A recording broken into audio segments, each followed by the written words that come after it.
Yeah.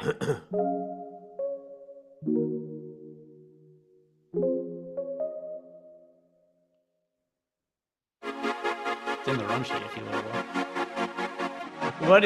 What is going on, guys? Welcome to the Stokastic NBA Deeper Dive. Now, this is not just any normal slate because it's a big one. There was no NBA games yesterday, so big Wednesday slate, just like there was a big Monday slate. But for reasons beyond me, FanDuel has decided, no. We're locking today's slate at 5:30 because there's an island game today. Adam, what do you make of FanDuel deciding that today's slate should start at 5:30 on their website? I think they're insane. I do think it creates an edge for people because I think the biggest edge that there still is in NBA DFS is late swapping and the ability to react to news. And there's going to be a lot of it to do on FanDuel since you're losing an hour and a half of time to get information before lock. So I do think there's edge for that reason. It's also a pain in the ass. Yeah, so also I should point out, it doesn't look like the $5 contest is going to fill over on FanDuel. Now, it doesn't mean that there's going to be a mass amount of overlay, which I thought there was going to be this morning, but at least as of now, just so I'm alerting everybody about it, the $5, out of 95,000 entries, it's filled 70,000 of them so far, and that locks in 45 minutes. So if you guys were thinking about playing on FanDuel, DraftKings, trying to think where you want to get your action today, there's probably going to be less rake on FanDuel today just because that contest probably not going to fill because of the dumbest lock time I've ever seen. And by the way, I see people in chat saying that it's because of a hurricane. I know it's because of a hurricane, but they could have just done what DraftKings did and said, hey, it's a big slate. We don't need every game on it. And they could have just drop that game off it. But Yeah, that it's is not not the dumb that case. the league moved the game start time. It's dumb that FanDuel didn't just leave it Yeah, off the it's slate. yeah. I'm not saying that the players should be playing in a hurricane and that everybody should be commuting in a dangerous way. I'm saying the FanDuel should have just not included the game on the slate, and there would have been a fine 12 game slate like DraftKings is doing. But we still have the Dallas and Orlando game to talk about. And as you guys come in, shout out to Nos Advantage, the sponsor of today's show, and like the video and subscribe to the YouTube channel. But starting with this game, Dallas at Orlando, where we have options that are not available on the DraftKings slate. Starting with Dallas, there is no Christian Wood for them today. Luka is always a viable pay-up option. But how high of a priority would Luka be when that game locks early? So we'd be taking away a lineup spot, but then also considering that there is no Christian Wood for Dallas, giving potentially extra usage to Luka. Yeah, I mean, I think Luka looks really good here, and then Giannis being ruled out certainly helps you get to him as well because I think Giannis was the clear priority earlier in the day. There's more value now with Giannis out, and you don't have him as a pay-up option. So I think Luka looks really good here. I'm not really sure how much Christian Wood can impact Luka just because he's already using pretty much every possession when he's on the floor, but certainly shouldn't hurt him. I think it makes Spencer Dinwiddie look a little bit better. But yeah, Luka looks really, really good here. It's a lot easier to get to him now. We have him projected for about 19% ownership on FanDuel, slightly under-owned at that ownership mark. So I think Luka looks really good. Yeah, and then Tim Hardaway Jr. also questionable to play. Are there any other players that you see picking up enough playing time from the absence of Christian Wood to be a viable value option on FanDuel? Dwight Powell at 3,600, I think makes some sense. He is starting today. He has power forward eligibility. He was really popular when I did the show with Josh this morning, but then that Milwaukee value drove his ownership down a bit. Still, I think makes sense as a value option. You probably get a little bit more maxi minutes as well. But I mentioned it before. Spencer Dinwiddie's been running with the second unit as well. He's also been playing more minutes recently. No Christian Wood out there means that you really could be getting a lot of usage during those minutes where Luka's not on the floor for Dinwiddie. So I don't think he's a true priority on this slate by any stretch, but only getting less than 1% ownership at 6,600, I think he is kind of interesting. He's the guy that I actually think, in terms of his role, probably benefits the most from Wood being out.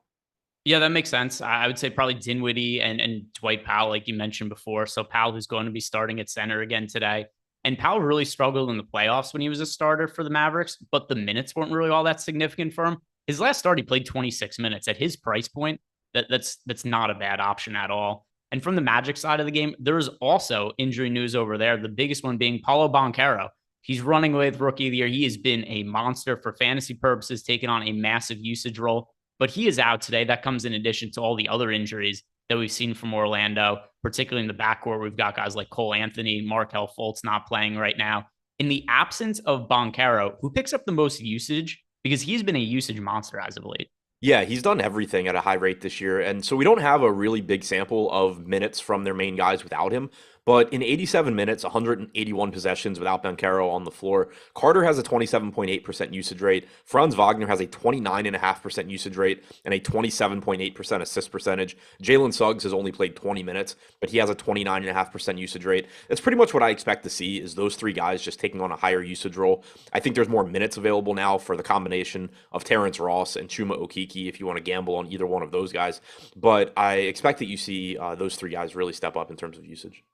Yeah, there wasn't really one guy that I thought was the predominant best play here, but like Jalen Suggs, I ended up being overweight to in the build that I made for FanDuel. Chuma Okeke, Bol only being 1.7% owned. I know that his playing time went down in a pretty significant way last game, but Banchero is out today, so I could see his minutes getting up, and we know how good of a points per minute fantasy producer he could be. I really think a lot of these guys across the board weren't being more popular than they are.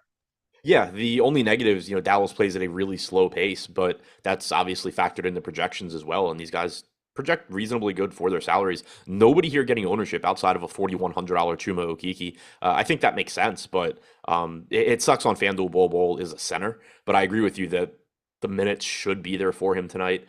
And, Suggs at 5,900, I really like if he's not going to get ownership. Wendell Carter Jr. with power forward eligibility, sub 1%. Those look like really interesting tournament options.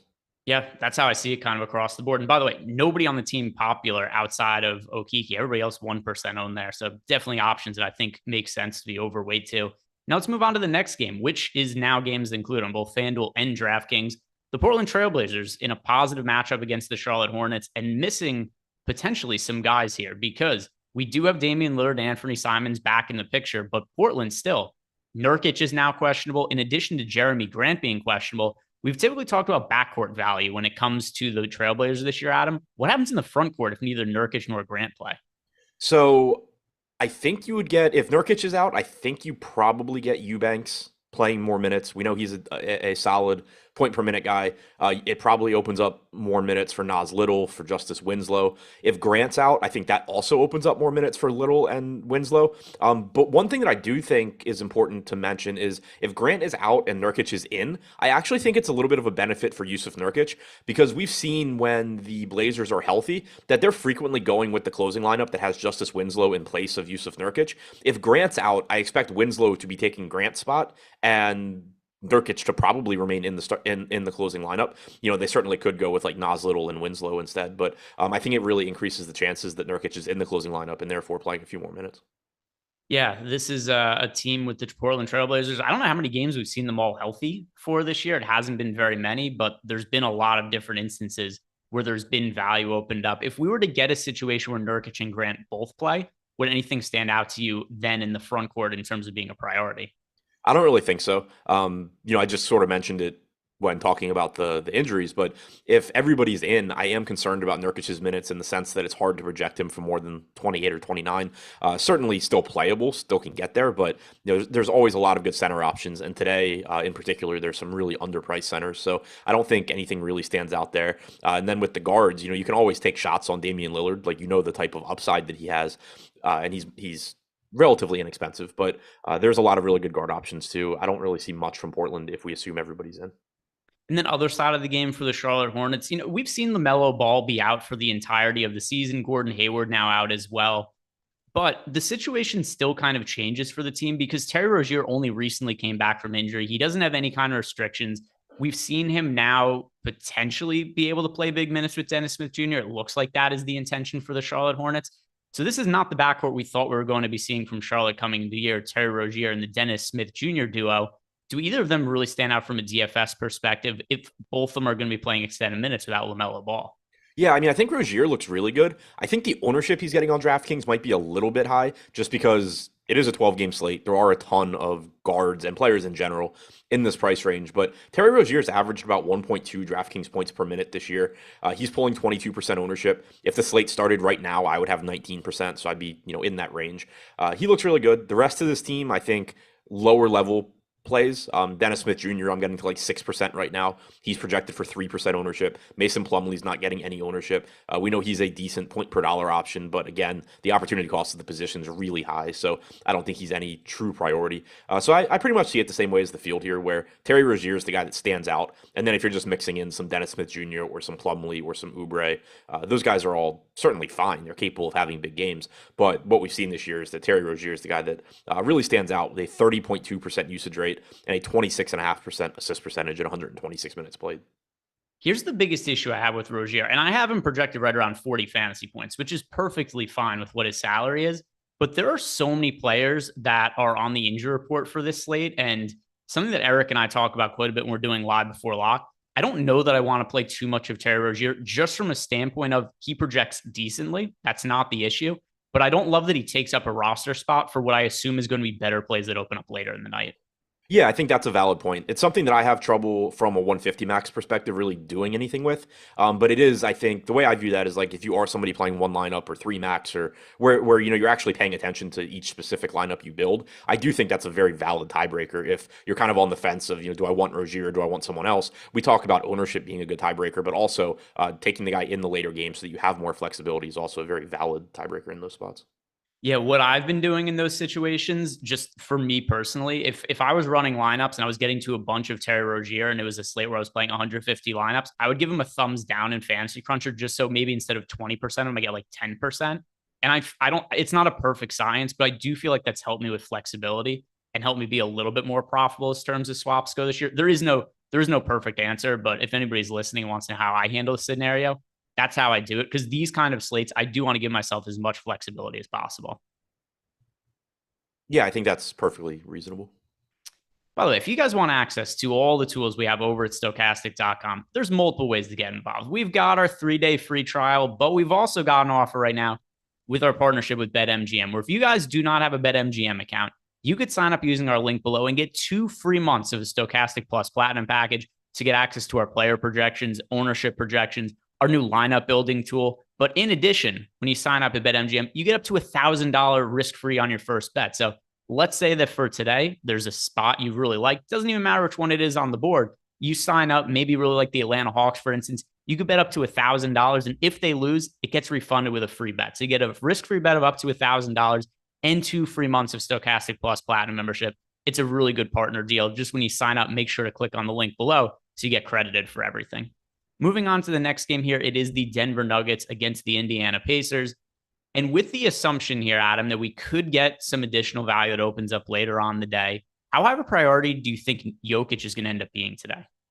I had trouble getting him in the crunch that I just ran. And the reason is his position, basically. Giannis being out makes it easier to find the salary for Jokic, but it also makes Brook Lopez look really good at center. You already had Miles Turner as a clearly mispriced center option. You have a really cheap DeAndre Ayton, and then you have a bunch of other just mid-range centers that look really, really good. So it's been pretty difficult for me to get to Jokic this year because he's still a really good point per minute guy. He's averaging about 1.5, a little over 1.5 DraftKings points per minute. That's better than everybody except Giannis and Luka, but it's not the 1.7 DraftKings points per minute we were getting last year, where he was always, a little bit underpriced for that production and really became a priority to jam in. Here, it's more so he's pretty much correctly priced, and so it's kind of tough for me to want to allocate money to spending up at center when I can get really good point per minute guys for a lot less money. So certainly happy to get to Jokic. He's great.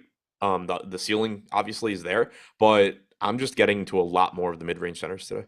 Yeah, I think that makes a whole lot of sense. And then something else too, I love Jokic. I bet Jokic to win MVP each of the last 2 years.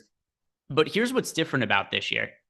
Jamal Murray is back and Michael Porter Jr. are back. And there's just less usage to go to Jokic. He's not putting up the same kind of ceiling this year as he did a year ago. And the price is still the same. He's expensive on both FanDuel and DraftKings. So it's not just that he's a center. I don't think he has quite the same upside this year. Unless injury happens, I would just very highly doubt that he's going to average the same amount of fantasy points he did last year. And there's nobody else on this team that really stands out to me either. There's nobody I really got to all that much exposure to in the crunches I ran. Was it any different for you? No, Bones Highland was pulling some ownership this morning. I think that probably disappeared a bit with the Milwaukee news. Bones Highland's 4,900. The guy's averaging 1.2 DraftKings points per minute this year. He has a 30% usage rate and a 30% assist percentage. One positive change for him is that, or potential change, I guess I should say, in their last game, Christian Braun basically wasn't in the rotation. And as a result, you got 22 or 23 minutes from Highland. Typically, he'd been playing around 18 minutes. If that continues, it certainly makes him look better, but you're still talking about somebody that, you kind of have to project for around 20 minutes off the bench. That's nearly 5K. It's hard to call him a true priority on a 12-game slate. Jamal Murray is fine. He's in that mid 6K range. You're going to get some of those blow-up games. He's playing around 32 minutes, but there's a lot of really good guard options. The same can be said for Michael Porter Jr. and Aaron Gordon. All of these guys are going to just run into pretty big games here and there, but it's difficult to single out any one of them. We got a super chat here from Aiden Queskin. It's highlighting something that's going to be a pretty key talking point for us later, and that is the Milwaukee Bucks. So the Bucks today, there's no Giannis, there's no Jrue Holiday. It's got a whole lot of value there. So Aiden wants to know, if you're playing 3+ bucks, should you run it back with SGA? I don't think you have to. There are a lot of options on this slate, and there are pay-up options I prefer to SGA. SGA isn't a fade for me. He's in 8% of my lineups, but I don't think you need to have him just because you're getting to a lot of bucks. Yeah, I think it's fine. SGA obviously is a really good play, and he does positively correlate with the Bucks. But the Bucks are offering so much value here that I don't think it's necessary to run it back with anybody. These guys are just all underpriced. If you were talking about 3 guys on the Bucks that are all like $8,500, then yeah, you kind of need that game to go down to the wire, and SGA is very likely to be involved in that. But at their current price tags, I mean, they can blow out OKC and still pay off several players. Yeah, that's how I see it as well. So you don't have to. I would feel differently about it if this was a 3 or 4 game slate and we're getting to a lot of value from Milwaukee, but not with the amount of options we have. It's totally reasonable to think that guys like Portis and Brook Lopez and one of the value guys could have a big game, and then just somebody else in a different game outscores SGA, and then he doesn't become necessary in that kind of lineup. So no need to for this slate, Aiden. On the other side of the Denver Pacers game, I'm actually getting to some exposure from Indiana because Tyrese Halliburton is somebody who I've rostered as a pay up option quite a bit this year. I still think that he's sensible. And then Miles Turner is way underpriced. He is one of the chalk pieces of the slate. He is $5,700 over on DraftKings and one of the most popular centers of the day. Over on FanDuel as well, where he's $6,600. He's still popular because he has power forward and center eligibility. What do you make of Miles Turner as a chalk play on both sites today? I think he's underpriced. There's always risk here just because, he is a center. He can get in foul trouble. He's really popular, and there are a lot of other options. But I think he's one of the more mispriced guys today. He's pulling 29% ownership on DraftKings. If the slate started right now, I would have about 30%. He's been really, really involved offensively this year as well. He's always been a good point per minute guy and somebody that we like in tournaments because of the block upside that he offers. But then this year, he also has a 26% usage rate. He's played 145 minutes, 25.9% usage rate, 16% rebounding percentage. He's averaging 5.8 blocks per 100 possessions. He's averaging 1.28 DraftKings points per minute, 1.33 FanDuel points per minute. There's really no argument here that he isn't underpriced. And then he also played 36 or 37 minutes last game. Not that that is necessarily going to happen again, but it's obviously in his range of outcomes. And at this price, even if he plays 30 minutes, he's going to look really, really good. So I have a difficult time, getting away from him. I think he's just clearly underpriced. Yeah, one of the most rostered players for me on both FanDuel and DraftKings in the lineups I've made to this point. So I agree. I think he's a totally unavoidable piece to get to. Is there anything else that's a priority to you or somebody else you want to talk about from the Pacers? Well, you mentioned Halliburton. I think he's a good play as well. He's pulling about 9% ownership. I'm around 8% right now. Jalen Smith at 5,200 is somebody that I think is just really, really difficult to nail down. I'm getting around the field right now. He's pulling 10 to 11% ownership. 2 games ago, he started the second half, didn't play any other stints, played like 11 or 12 minutes. We've also seen his rates come down when he shared the floor with Miles Turner this year. But then last game, he played like 30 minutes, and overall, he's about a fantasy point per minute guy. That upside is still clearly there, and he's only 5,200. So I'm getting the sum of him. I don't have much confidence, but he looks fine. And then Buddy Hield's playing huge minutes as well. I think he's a decent, kind of last guy in tournaments as well. Yeah, I think the Pacers certainly came into the year with the idea of, hey, we're probably going to tank. And then they kind of started to be competitive and win some games, and they got Miles Turner back. And I think for now, they're just letting it rip. They're 5-5. They're in the mix. And until that changes, I think we're going to keep seeing guys like Buddy Hield and Halliburton play really big minutes. And like I said, I don't know that was the case going into the year because there was that one game where they played Halliburton against the Spurs. I think he played 10 minutes in the first half. And that was when I was first like, oh, the Pacers might really screw with some stuff this year. And they just kept being competitive in games, and they're playing a normal rotation now. So I've been really high on Halliburton this year, and I don't really think there's a reason to change that for today. Yeah, agreed. And somebody in chat said that Buddy Hield is underpriced on DraftKings. I do agree with that. If you're just talking about Buddy Hield by himself, the issue is that he's in that same price range as like Bobby Portis playing without Drew and Giannis. He's more expensive than Brook Lopez. Obviously different positions, but it just kind of pushes him down the priority list a bit. That being said, he's playing huge minutes and does project as a pretty good option, averaging 1.1 DraftKings points per minute so far this year. He's involved as a playmaker, 17% assist percentage, 10% rebounding percentage, in addition to a 22% usage rate. Yeah, I agree with all. There's a really high floor for Buddy Hield. If you were looking for somebody to be like a last man in a cash lineup on DK, I definitely think he would make sense in that kind of scenario. Moving on to the next game, we've got the Detroit Pistons against the Boston Celtics. And people are talking about blowout risk in the chat for games that have a 1-point spread, the OKC Milwaukee game. So I can't imagine what they think of the Boston Detroit game, where the Bucks are 12.5, or where the Celtics are 12.5 point favorites over Detroit. There have definitely been times that I've liked getting to Cade Cunningham this year. I still think there's upside at his price point right now on DK and FanDuel, but I hate the matchup that the Pistons are in today. Yeah, really difficult matchup. I am still interested in Cade. I just think he's a little bit underpriced here. I mentioned it on the show before their last game. They've been running a bit more of a condensed rotation as well. No Corey Joseph recently in the rotation. Now, last game you got substantial minutes from the starters, but they did run the second unit a little bit longer than they had been. You got 18 minutes from Amadou Diallo. You got 20 minutes from Isaiah Livers. Those guys typically play a little bit less since that cut into the starters, but still, you got 34 minutes from Jaden Ivey. You got 36 from Cunningham. You got 36 from Bay. If they do manage to hang in this game, I still think that based on the rotations we've seen recently, the industry is kind of underprojecting the Pistons because for a lot of the year, they weren't running this rotation, so their average playing time is just a little bit lower than I think you're going to see in competitive games. That being said, there's no guarantee this game is competitive. They're 12-point dogs on the road in a tough matchup against Boston, so I think it's tough to prioritize much. much. Again, I do like Cade Cunningham. He's the only guy really getting ownership here at 13%. $5,500 on Jaden Ivey is pretty cheap as well. Like getting to some of him. I'm around the field at 6%. He's been playing huge minutes recently, but the matchup does suck, and there's obviously just a lot of really good spots to get to on this slate. Yeah, I don't go all out for blowouts, but for games that have this big of a spread, I try to incorporate a little bit where maybe I'll project guys for like 1 or 2 less minutes, just so I don't get quite the full projection on them. Because I'm with you, Cade's been playing really big minutes, but I do think on average he probably plays less minutes in this matchup, just because it does have a 12.5 point spread and the matchup is so difficult. But overall, there's still some upside there. And on the Celtics side of the game, I also find it hard to prioritize anybody from the Boston side. Boston runs a pretty deep bench. They've got the Boston Celtics roster is so good that Malcolm Brogdon was a legitimate borderline all-star player a couple of years ago, and he doesn't even play that massive a role in their rotation right now. So outside of guys like Jaylen Brown, Jason Tatum, Marcus Smart to a smaller extent, it's kind of hard to expect anybody to play a massive amount of minutes. Yeah, I think it's really tough to like a ton from this team. It's one of those teams where like I'm happy with whatever I get to. Clearly, playing Jason Tatum is fun. Playing Jaylen Brown looks good. Brown's probably the guy I get to the most on this team. $8,400, shooting guard, small forward, playing around 36 minutes a game. Averaging well over a fantasy point per minute, neck and neck with Tatum for the lead and usage rate on this team. But when you look at the entire, when you look at the slate as a whole, I don't think there's much that stands out as a priority here, even though there's plenty of guys that you would like to roster.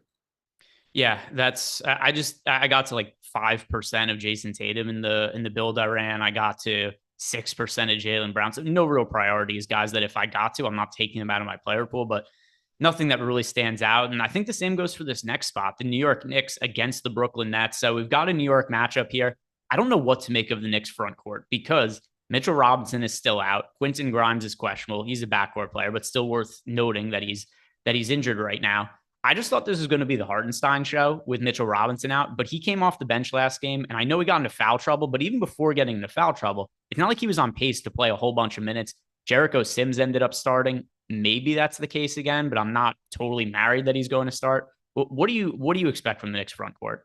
So my expectation is that they go back to Sims here and they keep Hartenstein in his backup role, which to me probably means around 26 minutes or so. That's been what he's playing. He's been averaging 25 or 26 minutes with Robinson in. I think you probably get, Sims around 18 minutes, get around 26 from Hartenstein, assuming Sims starts, and then the rest goes to Julius Randle with them running the Toppin Randle combo in the front court. If Hartenstein starts, I think you get him into as many lineups as you can because we did see him play 38 minutes in his start. But assuming he comes off the bench, to me, he's just kind of a tournament flyer. He's probably playing, I think, mid-20s. Certainly could play more. But when you talk about that situation versus for example, Miles Turner at the same price, it's really difficult to say like, oh yeah, I want Hartenstein in a bunch of lineups over Turner. So that's kind of the issue in getting him. If he starts again, I think he becomes a much, much, much better play. Julius Randle at 7,800 is kind of interesting to me because we have seen, or 2 games ago, we saw more playing time from him with Robinson out. Randle played like 40 minutes. Last game, he only played about 33, but we are still seeing some of the Obi Toppin, Julius Randle front court. And I think that does make it so Randle can get a few extra minutes on average compared to what he's done this year. And he's priced to be playing, 32, 33 minutes per game. So I think he looks pretty good. He's only getting 2% ownership, which is really interesting to me. And then, RJ Barrett and Jalen Brunson are pretty much just always guys that you can get to, but they don't project quite as well as some other guys at their price range. Yeah, of the games we've talked about so far, really on both sides, I think this is the least interesting one. So from the net side, there's still no Kyrie Irving. Ben Simmons still appears to be on some sort of minutes restriction. So it puts Kevin Durant in a better spot, but he's so much more expensive now. He's 11,000 over on DK. FanDuel has been priced up to 11,200. So starting with Kevin Durant at the high end, is he still somebody that you like getting to as a priority at this price point? Because he's been somebody you've been paying up for a lot recently, but he hasn't been quite this expensive. Yeah, I mean, it's really tough for me to prioritize. I'd have like 7 or 8% if the slate started right now. And it's just another one of those. I know I've talked about it a lot recently, but the top end pricing has just gotten a lot tighter. It used to be, even as recently as like 2 weeks ago, that the most expensive players were typically underpriced. And that's a strategy, a pricing strategy that the sites have typically gone with because I think it makes it more appealing to casual players to just be able to click in whatever really, really good stars they want, as opposed to having to like actually work to get them in the lineups. But that hasn't been the case now. Durant is up over 11K. And so it's a price point where his median projection doesn't get it done. He obviously can pay off that salary. He has that ability, but he's basically as likely to pay it off as, these mid-range guys are to pay off theirs in terms of what you're looking for relative to salary. So it just, to me, makes him a correctly priced player, even though the ceiling obviously is massive playing without Kyrie. And the other thing too is when we were talking about Durant relative to the other pay up options, he was also way less expensive than those guys. So it was like, all right, do we want to play Jokic or do we want to play Kevin Durant? Well, Durant was $1,500 less expensive. That's not the case anymore. Now we're in a situation where Durant is in the same price tier as some of these other pay up options. He kind of needs to be the highest scoring player of the slate. And that's just not really the case for me where he's priced right now. And then as for the role players on the Nets, none of them really stand out to me either because guys like Claxton and Royce O'Neal are also more expensive. Yeah, nothing really stands out here. I'm also concerned about Claxton's minutes going forward. I don't know that it'll be the case today, but Ben Simmons was essentially just the backup center last game behind Claxton, played like 15 or 16 minutes, so you got 31 or 32 from Claxton. But if they're going to continue to not play them alongside each other very much, and that's what we saw prior to Simmons' injury, where they would start the game, but then they basically would stagger their minutes. If they're just going to use Simmons as the backup, I think it's likely that you start moving towards like a 24-24 split sooner rather than later. So I don't think that's quite the case today because I do expect Simmons to be somewhat limited again. But that is something that, in the near future, I am really concerned about for Claxton. Royce O'Neal, playing a lot of minutes. I'm getting around 10% right now, averaging 3/4 of a fantasy point per minute. I think the minutes are really secure for him. Obviously, he's not a great fantasy producer, never has been, but last guy in kind of spot. Yeah, that makes sense to me. And as for Ben Simmons, I don't know what the hell to make of him. I thought that he was going to have a bounce back year and he's being underrated coming into the year. Anything that anybody said about the Nets, whether exaggerated or not coming to the year, it's all come, every joke, everything about the Nets you could have said that was demeaning towards them, it has all come true in a characterish way. Like it's just ridiculous, this team. And I can't play Ben Simmons unless something changes about his minutes. I still think there's a chance that he bounces back, but I'm becoming less and less hopeful that is going to be the case here. Yeah. One other thing I want to mention with Brooklyn is that we did get 33 minutes from Joe Harris last game. He's another guy that isn't a great point per minute guy, but he's still really cheap. I think he's like 38 or 3,900 on FanDuel, like 4,300 on DraftKings, I believe. That's a decent value option. Yeah, I could see that. That makes some sense to me. Let's move on to talking about my favorite team in the NBA, the Utah Jazz, taking on the Atlanta Hawks. And from the Utah side of the game, the Atlanta side is much more significant from a news perspective. But still, we've got Jared Vanderbilt listed as questionable for Utah. He's been a tremendous rebounder this year. He also fouls a whole bunch, but he's somebody who, when he is not in foul trouble, I think the intention is to play him somewhere in the neighborhood of high 20s minutes or so. If Vanderbilt is out today, are there any value plays that would open up for Utah? I think it opens up Malik Beasley. We've seen him starting in place of Vanderbilt.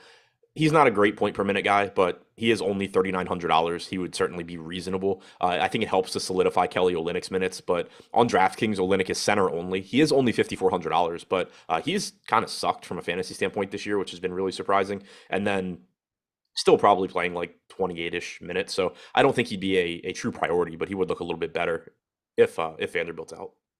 We have a super chat from Goody. He's saying, not really understanding the Vanderbilt love on Fantasy Cruncher. He hasn't been closing. What are we doing with Vando on DK GPP 20 max? So for me, well, number one, he has to play. If he gets ruled out, then none of that matters at all. I think there's a case to be made for upside for Vanderbilt because eventually he's going to stay out of foul trouble. And the ceiling is tremendous for him if that ever happens. But he's not a priority play for me on this slate. Number one, he's on the injury report right now. We don't know if he's going to play. But then point two, also, it's just hard to project him for a big amount of minutes because he's one of the few players in the NBA that I think it's reasonable to project for some sort of foul trouble. Well, and also, he's just not a closer in a lot of game scripts because he doesn't do anything offensively. So it's almost, I almost think of Jared Vanderbilt in the same sense that I think about the Kevon Looney, Jordan Poole stuff with Golden State. If Utah's playing from behind, you're pretty much screwed if you want Jared Vanderbilt closing minutes because they're going to go to Malik Beasley to space the floor, along with Laurie and Olynyk. If they're playing from ahead and he's not in foul trouble, then you have a chance that you're going to get, those upper 20-minute games from Vanderbilt. But I basically think that you just project him 24, 25 minutes because that's pretty much what he's averaging as a combination of sometimes being in foul trouble and then other times just not being in the closing lineup because they're playing from behind. This is a game where they're 3-point dogs on the road, so it's not like I'm expecting them to be closing out, some lead at the end of the game. So yeah, like he's a good point per minute guy, and he's cheap enough where if he gives you 24, 25 minutes, that's fine. He's averaging 1.07 DraftKings points per minute, 1.08 FanDuel points per minute. He rebounds really, really well, leads the team with a 19% rebounding percentage. And then if you do happen to run into those 28 minutes, that's kind of just icing on the cake. But yeah, it's to me, I think he's a little bit underpriced, but not drastically. Yeah, there's a case for upside. It's low probability though. Goody, I would say you should not be prioritizing Vanderbilt. If he's in 5% of your lineups, maybe 10, that's okay. But if you're running crunches and he's popping up in a lot of them, I would dial that back a little bit.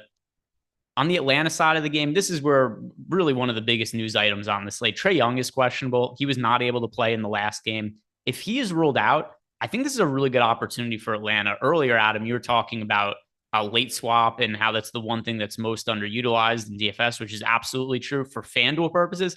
I don't think people are going to really get to anything from this Atlanta situation because of how early the slate locks in with Trae Young's injury status.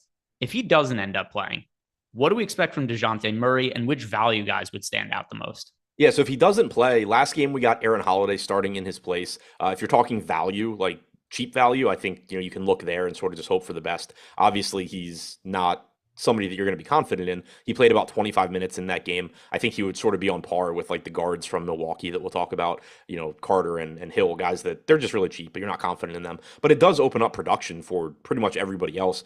You got 32 minutes from DeJounte Murray last game. He lost about 4 minutes of garbage time. He's averaging 36 or 37 minutes per game this year. He would look a lot better if Young is out. I think he would be a priority again, just like he was last slate. 1.44 DraftKings points per minute, 32% usage rate, 47.5% assist percentage for DeJounte Murray without Trae Young on the floor. And then I think you take shots at John Collins and DeAndre Hunter as well. I did it last game. It worked out really, really poorly. They were really low owned. I was excited. Then they played about 24 minutes. The Hawks, nobody on the team except for DeJounte Murray and AJ Griffin played more than like 25 minutes. So you just got a really weird rotation. It was a really weird game flow where Atlanta was getting killed early and I think ran their bench a little bit more than they normally do. And then they came back and ended up blowing out Milwaukee. And so you didn't get closing minutes either. So I'm not reading much into those minutes. John Collins this year, I think it's worth noting, without Young on the floor, still only a 16% usage rate because DeJounte Murray passes him the ball even less than Trae Young does, I guess. But that should go up, you would think, over a larger sample. DeAndre Hunter in 50 minutes somehow has a 29% usage rate. Some of that probably goes to John Collins sooner rather than later. So I think the upside starts to look a little more appealing for those guys. But if Young is out, Murray's the one that just starts to really look like a priority. And then on the flip side, if Young plays, this could be one of my favorite tournament plays on this slate because we know that Trae Young has tremendous upside. In terms of the game against Utah, the total is 229, so one of the higher expected scoring games on the slate. Trae Young's ownership, especially if we don't get news on him before lock, and I know we're going to get a news dump 9 minutes from now, Trae Young could be 1-2% owned in large field tournaments because people are already going to have their lineups locked and he wouldn't be in them at that point. If there is no news about Trae Young prior to lock, I think he's one of the highest upside players on the slate that people won't get to. Yeah, right now I'm getting 11%. We haven't projected for like 3 on DraftKings. I'll happily take that stand. Like you said, it's likely to be a high scoring game. He's been really, really good this year. 1.35 DraftKings points per minute, 35% usage rate, 39% assist percentage. Basically doing he's averaging very, very similar production to what I just said about DeJounte Murray when Trae Young is not on the floor. So I still think Trae Young's going to look really good. The thing that keeps you from like jamming him into, a lot of lineups is that you do have Cameron Payne as a guard option. You do have Rozier. You do have Van Vliet. There's obviously a lot of other guys that you want to get exposure to as well. But as far as low-owned, high-upside guys go, I'm with you. I absolutely love Trae Young if he plays, and then just play DeJounte Murray if he doesn't. Yeah, I'm on the same page as you. It's Trae Young. I really hope the news doesn't come out until after lock. It's just going to be one of those situations where it's easy to pivot and find value. Next game, it's another one with a pretty wide spread. 2 games today that have double-digit spreads. One we've already talked about, the Boston Celtics against the Detroit Pistons. And this one, the Houston Rockets on the road against Toronto. So from the Houston side, it looks like Şengün has cemented himself as the starting center again. He's put up some really big fantasy games as of late.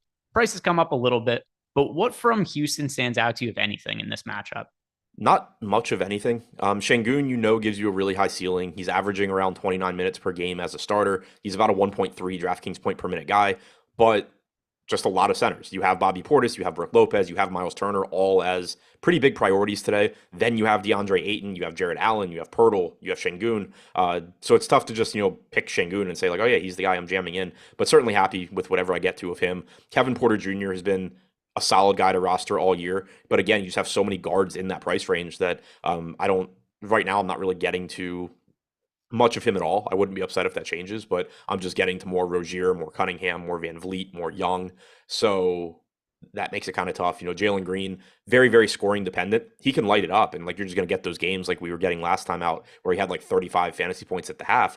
But that's kind of the case for a lot of players. And on a slate this big, it's just not difficult to find relatively low-owned guys that can do really well. So it kind of just pushes Jalen Green down for me a bit. But in terms of if the slate started right now, I would have like 6% Şengün, 6% Green, and those are my highest owned guys from Houston. By the way, I just want to address something. Going back a second to the last game, because Marco Samparo in the YouTube chat said, "Why not take a stand on Murray instead of Trae Young?" If you're rostering Trae Young, number one, if Trae Young and DeJounte Murray both play, I prefer Trae Young. But if you're rostering Trae Young and he gets ruled out, super easy to swap him over to DeJounte Murray. But if both of them are in, I project Trae Young quite a bit higher, and I assume that's probably the same for you. Yeah, I prefer Young. Like Murray, if Young plays, Murray still has a very high ceiling. We saw that game, I think it was like a week ago, where you had to have DeJounte Murray to win. It's just that, especially with the way ownership looks, if neither guy is going to be popular, I'm going to just play the one that projects better and hope that he happens to outscore him today. Yeah, same page for me. Now let's get back to this Rockets and Raptors game. And the Rockets have been one of the most fantasy-friendly teams to go up against this year. The one downside, though, is they're going to get blown out a lot this year. For large field tournaments, I don't really care as much when it comes to the Raptors, especially because Pascal Siakam is out. So guys like Fred VanVleet, Scotty Barnes, OG Anunoby, Gary Trent Jr., these guys are all projected to be somewhat popular today. 9% ownership for Anunoby, 15% for Trent, 13% for Barnes, 18% for VanVleet. Of these guys, which is your preference? VanVleet, I'm getting the most of, but I really like all of these guys. I'm kind of glad that the Milwaukee news opened up because it does keep ownership in check on Toronto. But even if you talked about last season, you would expect these guys to produce better without Siakam on the floor. But then you consider what Siakam's done this year and how the entire offense has run through him. You're talking about a 30+ % usage rate, 30+% assist percentage. So this year, without Siakam on the floor, OG Anunoby has about a 22% usage rate, 22.5% usage rate. It's like 19% when he plays alongside Siakam. Barnes' usage rate doesn't really change, but he goes from an 18% assist percentage to 28% playing alongside Siakam versus not. Fred VanVleet has about a 17% usage rate overall this year, 24.5% without Siakam on the floor, in addition to a 38.8% assist percentage. So all three of those guys look a lot better. You get a 24.5% usage rate from Gary Trent with him off the floor as well. I just like getting to all four of those guys from Toronto.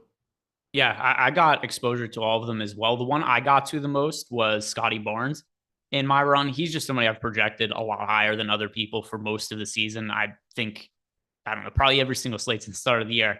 At some point, I've mentioned that I'm overweight to the field on Scotty Barnes. Today's going to be more of the same.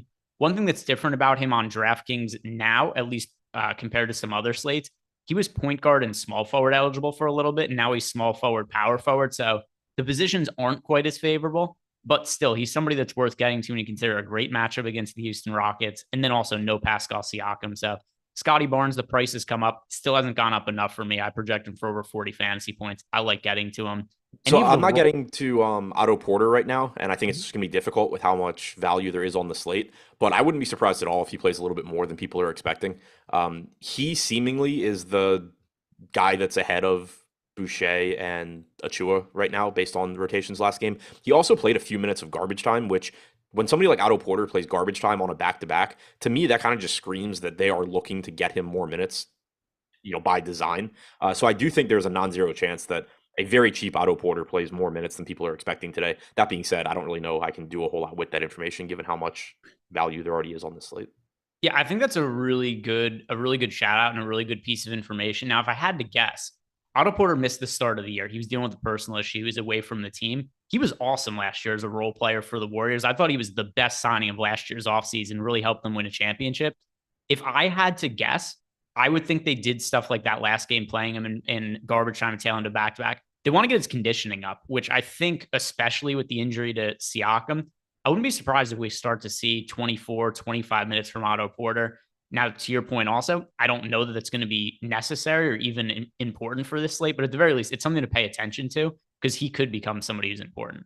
Yeah, like the way I'm viewing it right now is I'm probably not going to get to him. It's going to really piss me off if he has a good game. But if you are playing a large field tournament and you just want to gamble on a really cheap guy, I do think there's a chance that Porter does well today. No, I think that's good points. And I'll be interested. Also, if somebody's playing any of those turbo slates, here's where I think this information is best utilized. If anybody's playing any of those turbo slates that are the smaller ones that are broken up over the course of the slate, I haven't looked at them today. If Toronto and Houston are one of them, maybe that's a spot where you guys can make use of this Otto Porter information on one of those small slates where people probably won't play Porter. That's where he could present some value.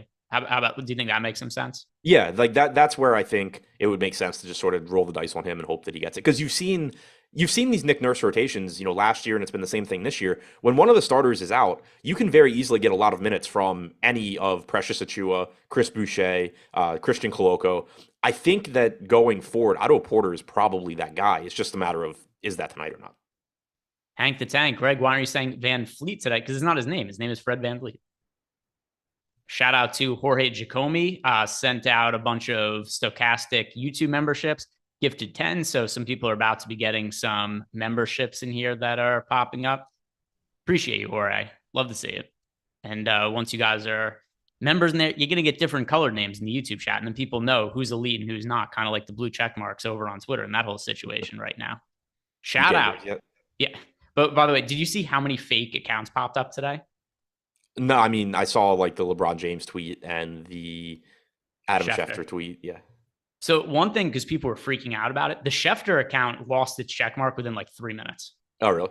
Yeah, it got taken away almost immediately. So we'll see how it works. We'll see how it works out. It's funny because depending what people's view is on this, it's either the greatest thing or the worst thing ever, and there's not really much in between. I don't know what's going to happen, but we'll see. Things are potentially going to be different and more interesting at the very least.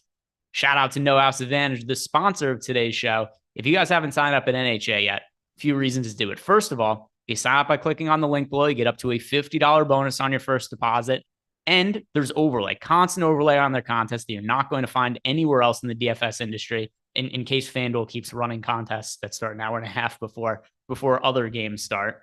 But NHA overlay up to a $50 bonus on your first deposit. And they have ways you could play props against the house. So let's say you guys are in a state like Los Angeles, for instance, or state, California, Los Angeles city, not a state. But California, they voted against sports betting yesterday. It failed pretty significantly. But you could still get access to player props if you live in California by signing up over at House Advantage and playing some of their props against the house. So go check that out. A few reasons to get your foot in the door over at MHA. Let's move on to the next game. And this is another pretty big value spot. The Phoenix Suns on the road against the Minnesota Timberwolves. Now, for the Suns, no Chris Paul. He has been ruled out, dealing with a foot/ankle injury. I'm assuming campaign is going to start. One of my favorite value plays on this slate. He's going to be popular, but I think for very good reason. Do you like the chalky that's going to campaign? Yeah, if the slate started right now, I'd have 98%. He's just in pretty much everything that I'm doing. He started the second half without Paul last game. My assumption for now is he's going to start. He's cheap enough where even if he came off the bench for like 24 minutes, obviously in that case, he ends up being over-owned, but he'd still be a good value. So yeah, I plan on getting to a ton of him. Since the start of last year, Payne's averaged 1.04 DraftKings points per minute. Just seems like a pretty clear-cut value option. Yeah, I don't even know what else to add to this other than he's the best value play on the slate to me right now. Chris Paul is out. I assume campaign starts. He's probably going to play 30-ish minutes, and he's a pretty good fantasy producer. I don't really see any pushback against it other than if people were to say that they think he's too popular. I disagree. I think it's totally warranted. But cash games must play campaign, both FanDuel and DraftKings. Who else from Phoenix is going to benefit from the absence of Paul that makes you want to play them? So, by the way, I just pulled it up. 7 games started with Devin Booker active last season. Payne averaged 1.13 DraftKings points per minute in 30.4 minutes per game. If he does anything remotely close to that, you're going to need him tonight. I think it's a benefit for Devin Booker. He's averaged 1.32 DraftKings points per minute, 32.7% usage rate, and a 27% assist percentage in 1,167 minutes without Paul on the floor since the start of last year. So he looks good. DeAndre Ayton could benefit a bit. We've seen his usage up in general this season. He's only $6,400. I think on a lot of slates, Ayton would be really popular. He's still pulling 20% on DraftKings, but if you didn't have Miles Turner, Brook Lopez, and Bobby Portis, you would probably be looking like a 30 to 40% on Ayton at this price tag. So really like him.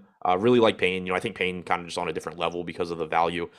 I like the upside Booker's getting, or that Booker has, and he is only getting about 10% ownership just because there are so many guard options. So I like that quite a bit in tournaments. I like all three of those guys.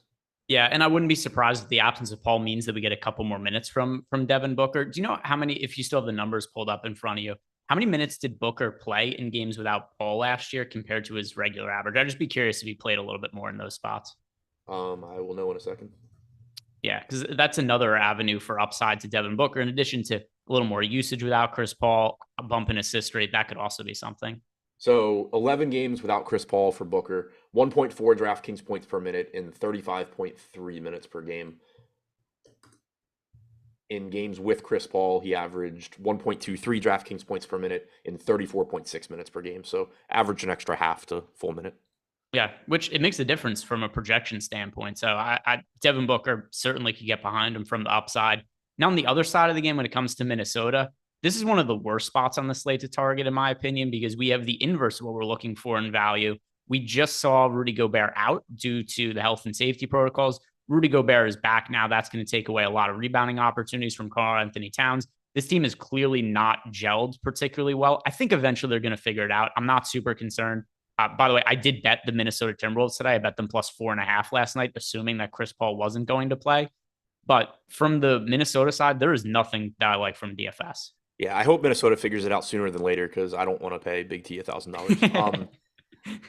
But yeah, like it's just really tough to get here. Karl-Anthony Towns saw his salary jump very, very quickly with Gobert out. Now you lose some of those rebounds with Gobert back, and he's still priced up, so he's tough to get to. Anthony Edwards, you've had spacing issues on this team. Edwards, I don't think, has dunked in a game that Rudy Gobert played in yet this season. That's obviously problematic. So when you talk about those two guys, they're clearly really, really good. It's just tough for me to get to them on this slate.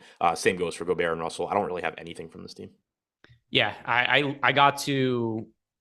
I don't have any players on this team I didn't get to in more than one lineup out of 150. So if this slate started right now, I would have Karl-Anthony Towns in 2 DraftKings lineups. I would have Anthony Edwards in 1, and I think that's it that I would have for Minnesota. Yeah, probably the worst spot on the slate to target. Next one, the New Orleans Pelicans against the Chicago Bulls. Now, from the New Orleans part of the game, this is also a spot kind of the inverse of what we're looking for in value because Brandon Ingram, he was out for a while. He recently came back to the team.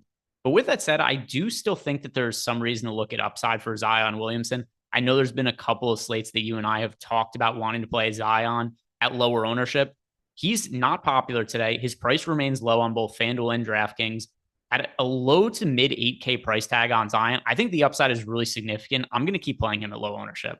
I think the upside is huge. It's just tough for me to get to him on this slate because it means giving up some other guys that I really, really like at that position that are cheaper. But yeah, it is interesting that his salary actually dropped on DraftKings. I think it's perfectly fine to just keep going after him. He's going to have, some massive games sooner rather than later. I think it's a very, very fair price point. I wouldn't say I think he's going to be more expensive going forward. There, like you said, there is a little bit of an opportunity cost with him. I still don't think the 8,300 for him on DK or the 80. Oh, it's same price in both DK and FanDuel 8,300. I think he should get more expensive. I'm just not totally sure how the Brandon Ingram part of the equation is going to impact his usage going forward. But I didn't really get to anybody else from the Pelicans. I'm surprised that Ingram is as popular as he is over on FanDuel. 7,700 Ingram is projected for 20% ownership. To me, that's a number that I'd want to be underweight to. But anything else stand out to you from New Orleans? No, if you get to some Ingram, I think that's fine. One piece of injury news that we have that I think is going to go probably completely overlooked is that Larry Nance Jr. is questionable. He's been the backup center behind Joval. They haven't been playing alongside each other, and that's really cutting into Joval's playing time. Larry Nance is very frequently in the closing lineup. This is a spot where if Nance gets ruled out, I think you could realistically see Joval go from his 25 or 26 minutes per game up to like 30 to 32 like we saw last season. And we know he's a really good point per minute guy. So that is an interesting spot. Sort of like we saw with Vooch the first game that Drummond was out, where Vooch just got no ownership and played like 4 minutes more than his season average. 7,000 on DK for Valanciunas, $6,900 on FanDuel. So it's not like the price is plummeted, but it's cheaper than we normally see Valanciunas. So I could certainly see that. It would only be if Nance is ruled out, but that would make a pretty big difference in his playing time, especially Nance has been closing some of these games over Valanciunas, and that just wouldn't be an option anymore. I like that. I think that makes sense. We just got Blazers news. No Nurkic, no Grant, no Keon Johnson. All right. So no Nurkic, no Grant, no Keon Johnson. So Keon Johnson is somebody also who normally wouldn't matter, but with all those guys out, he kind of does. I guess for a second here, we could backtrack and just kind of sum up who is the one player you think benefits the most from Portland with this injury news? Probably Drew Eubanks. I'm assuming he the fact that both of them are out, like I'm assuming Winslow starts for Grant and Eubanks starts for Nurk. Maybe they go with Nas Little and Winslow. I'm not really sure. But if it's Eubanks, I mean, he's really cheap. He's $3,200. He's not a bad point per minute guy. So I assume he benefits. I think Winslow benefits. Nas Little probably plays a bunch more minutes. Yeah, and we've seen Eubanks is capable of playing big minutes. I know the Blazers situation was totally different last year, but the Blazers were willing to play him really big minutes down the stretch of the season, and they gave him a guaranteed contract afterwards. They originally brought him on, if I'm not mistaken, he was on a 10-day contract that expired, and they gave him like 2 more 10-day contracts. He was like a day-to-day. He was a freelance, a day-to-day center for the Blazers, but they liked him enough to where they signed him to a guaranteed deal for this year. So I do think that he's somebody who would make a whole lot of sense as a value play now. And we did just get it confirmed. Winslow and Eubanks are both starting. Nice. 0.74 DraftKings points per minute for Eubanks this year. Going back to last year, though, with Portland, 0.94 DraftKings points per minute. Yeah, definitely serviceable value play that I think makes sense for this slate. Let's get back to the Chicago-New Orleans game. We talked about the merits of getting to Valanciunas if there is no Larry Nance. Does anything stand out to you from Chicago? Because I know this game is a pretty high total, but I didn't really get all that much exposure to anybody. Got to some of Vooch, some of DeRozan, some of Levine, but nothing all that significant. Yeah, nothing too crazy. I got to like 10% Levine. That's probably where I'll have the most exposure. I think he's just the easiest guy to get to because DeRozan's pretty expensive for Levine and Vooch to also be playing. Vooch is dealing with all of these other centers. You just got another center value option that is just going to make it difficult to use a lot of roster spots on Vooch. So Levine's the guy that I expect to get to the most. I'm perfectly fine getting around 10 to 15% on him. He's only pulling 5% ownership. He's 7,400. He's averaging about a fantasy point per minute this year. He's going to probably play 34, 35 minutes. Hopefully he's not defended by Herb Jones the entire game. I like the upside that he offers. We got a super chat from Mike W. He's saying Zion or Jaylen Brown for a single entry DK GPP. Good luck, gents. Thanks for all the work. Thank you, Mike. We appreciate the super chat. I prefer Zion today. I haven't projected for more fantasy points. I have more Brown, so I guess I would say Brown. Let me see who I have. I have Brown at 41.8 DraftKings points and Zion at 40.2. Yeah, so I'd go Jaylen. Yeah, I think both of them are viable plays on the slate. I like the upside of Zion better. I do think he's riskier, though. Although I guess Brown comes with the risk too, because the game could potentially be a blowout. But I think there's potential for Zion to be an MVP type candidate. We just haven't seen him on the court consistently enough to know. And to me, the unknown is kind of appealing when it comes to him. But I don't think you could really go wrong with either of those guys. But I'm going to go with Zion, and Adam is saying the Jaylen Brown side. Moving on to the next game, also injury news here, the Memphis Grizzlies against the San Antonio Spurs. So for Memphis, Steven Adams is questionable. Adam, if this is another big man who's ruled out, who would benefit from the absence of Adams? Should be Brandon Clark. He got the start last game, played, I believe, like 30 minutes. I'm pulling that up now. But going from memory, I think it was like 30 minutes. 31. Yeah. And he's a solid point per minute guy as well.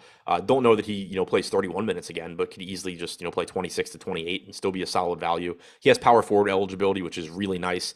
Clearly we have more than enough centers already. So if we can get, power forward value, that's a little bit more helpful. He is only 4,500 on DraftKings, so he would look like a really good value. He's averaged 1.1 DraftKings points per minute since the start of last year. Just another really, really good play if Adam sits. Yeah, and to Neil's point in the chat where he says he can't trust us because we don't have the blue check marks. We got blue wrenches. Blue wrenches even higher priority than blue check marks because I could delete people with the blue wrench. The blue check mark on Twitter doesn't mean shit. I could delete people off the internet with my blue wrench on YouTube. So much more significant. Anything else from Memphis outside of the potential Steven Adams being out that stands out to you as anybody you'd want to get to or any talking points? No, I think it's pretty much just opening up Brandon Clark if he's out. Outside of that, I mean, Desmond Bain is going to look good. John Morant's going to look good. But those are regardless of Steven Adams. And then for the San Antonio Spurs, Devin Vassell, it looks like that he is back starting and playing, no kind of minutes restriction at all. He came back from an injury, came off the bench, played back-to-back games with just 25 minutes in a bench role. Last game, though, starts, played 34 minutes. He was really popular early on in the season. His prices come up. Do you think it's worth getting back to Vassell for the first time in a little while now that the minutes restriction is gone? I think he's a pretty interesting play because he's been good this year from a fantasy standpoint, and it kind of I feel like has just sort of gotten like forgotten about because he was coming off the bench and because he's on the Spurs. But I'm getting to around 18% right now. Again, this was before all the news we just got, but in the crunch I ran before the show, getting to around 18%. He's projected for 17%. Shooting guard, small forward, 6,500. All of that looks good.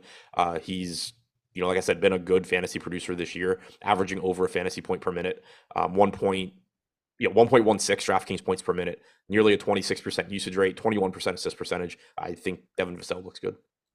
Yeah, and then as for other guys on the team, there's players who are picking up some ownership here. Keldon Johnson, 9%. I got to him 7% in the lineups I ran. Jakob Poeltl, 10%. I got to him 11% in the lineups I ran. So there's nothing here that I would really say is a super high priority or anything like that. But I think a lot of these guys are serviceable. Yeah, I was getting to a lot of Keldon Johnson as well. I think that, he's another 1.1 to 1.2 fantasy point per minute guy. He's got a 28% usage rate this year. Jakob Poeltl's averaging 1.1 DraftKings points per minute. He's another good center option, very similar to like Şengün for me, I think. Yeah, I think that does definitely make some sense when it comes to Keldon Johnson. Like I said, I'm getting to him as well. As for other players on the team, though, I didn't get to any of the role guys. Trey Jones, I think, is good opportunity to be good this year, but the price is caught up at this point. And then same for other guys like Josh Richardson and whatnot. Just the role isn't really the same. So no other Spurs guys that I was getting to. Is it the same for you? Yeah, pretty much Vassell and Keldon Johnson as the guys that I'm prioritizing, and then getting to a little bit of Pirtle, but not much else. All right, so A let's little bit of move Trey on. Jones too. Yeah, for sure. Let's move on to the Milwaukee Bucks. And from the Milwaukee side of the game, Giannis is out. Drew Holiday is out. These are the situations we always look for when it comes to NBA DFS. The two best players on the team, the two highest usage guys, are not available. There's a lot of usage, a lot of playing time that has to be allocated here. Who are the highest priority plays for Milwaukee, the best value situation of the day? So I think Portis for me is the highest priority. If the slate started right now, he would be in 149 of my 150 lineups. Just pure randomness that he didn't get in that last one, I guess. But he should start in place of Giannis, which is good for his playing time, clearly. And then he's a really good point per minute guy, and that just goes up without Giannis on the floor as well. Also, no Drew Holiday. So there's a ton of usage to go around because no Middleton, no Holiday, and no Giannis so far this year without Giannis on the floor. 151 minutes played for Bobby Portis, a 25% usage rate, and 1.3 DraftKings points per minute. I expect that usage rate to be even higher here. He's only played 28 minutes this year without Drew or Giannis, but he does have a 32.6% usage rate in those minutes. I think Brook Lopez looks really good. It's a good thing for his minutes, most likely, with Giannis being out and Portis starting alongside him, I assume. Lopez, blocks a lot of shots and does see a bump in usage without Giannis as well. 22% usage rate without him on the floor. So I think he's the second priority for me. Then I also, just want to take some shots at Grayson Allen, Jordan Nwora, George Hill, Javon Carter, Beauchamp. Like those guys all are just going to be sort of mixed and matched into lineups for me, but absolutely building around Portis and then also getting a lot of Brook Lopez. I think Beauchamp is going to start. He started a couple of games ago without Giannis and played 25 minutes. He's largely sucked when he's been on the court this year, but the matchup is pretty decent. He is so cheap, particularly on DraftKings. I like getting him to him as a little bit of a contrarian value play, only projected for 5% ownership right now. If he starts, are you going to be on the same page as me with him? Yeah, I have like 9% right now. I think that, like you said, he hasn't been a great fantasy option. He's averaging 0.68 DraftKings points per minute, but he's really cheap, and it is a pretty favorable matchup as well. Yeah, so I think pay attention what the starting lineup is. And right after us, we got live before lock. Those guys are going to have a little bit better information to work off of in terms of getting more of the breaking news. So like the video, subscribe to the YouTube channel, and be sure to stick around to watch those guys after us. On the other side of this game, when it comes to OKC, we got that super chat from Aiden Queskin earlier, who was asking us, should we play SGA if we're loading up on the Milwaukee Bucks? To me, SGA is a fine play on the slate. I have him in 8% of the lineups I built. He's projected for 7% ownership. He's very far from a must play. And just because we're getting to players from the Bucks, it doesn't mean we have to play Josh Giddey or SGA. They're guys, if I got to, it's okay, but there's no priorities here. Agreed. I'm right around the field on SGA as well. Love getting to SGA, but it's just a situation where, am I going to just jam in SGA and not get Trae Young or not get Devin Booker or not get, other players in that range that I like? And I want to get to all of those guys. So not a priority for me, just certainly somebody that I'm happy to get in lineups. But I don't care about forcing him into lineups just because I have Bucks guys. Like we had talked about before, the Bucks are cheap enough where this game can go a variety of different ways. Like, it's in no way a necessity that the Thunder play well or SGA play well in order for the Bucks to do well here. The player that I do like the most relative to ownership on OKC, Josh Giddey, who, once again, we don't have to play any of these guys just because we're playing Bucks players, but Giddey's projected for 1% ownership on both DraftKings and FanDuel, actually less than that, 0.5% ownership on DK. I know he hasn't been good as of late, but Giddey does have a very fantasy-friendly game, and I still think there's upside there. Are you willing to buy the dip on Giddey? I think it's reasonable. I'm not doing it. I don't think I have him in a single lineup unless I'm just missing him. But that's more so just that there's so many guards I like on this slate. I'm not going to tell anyone like they shouldn't have any Giddey. He is cheap.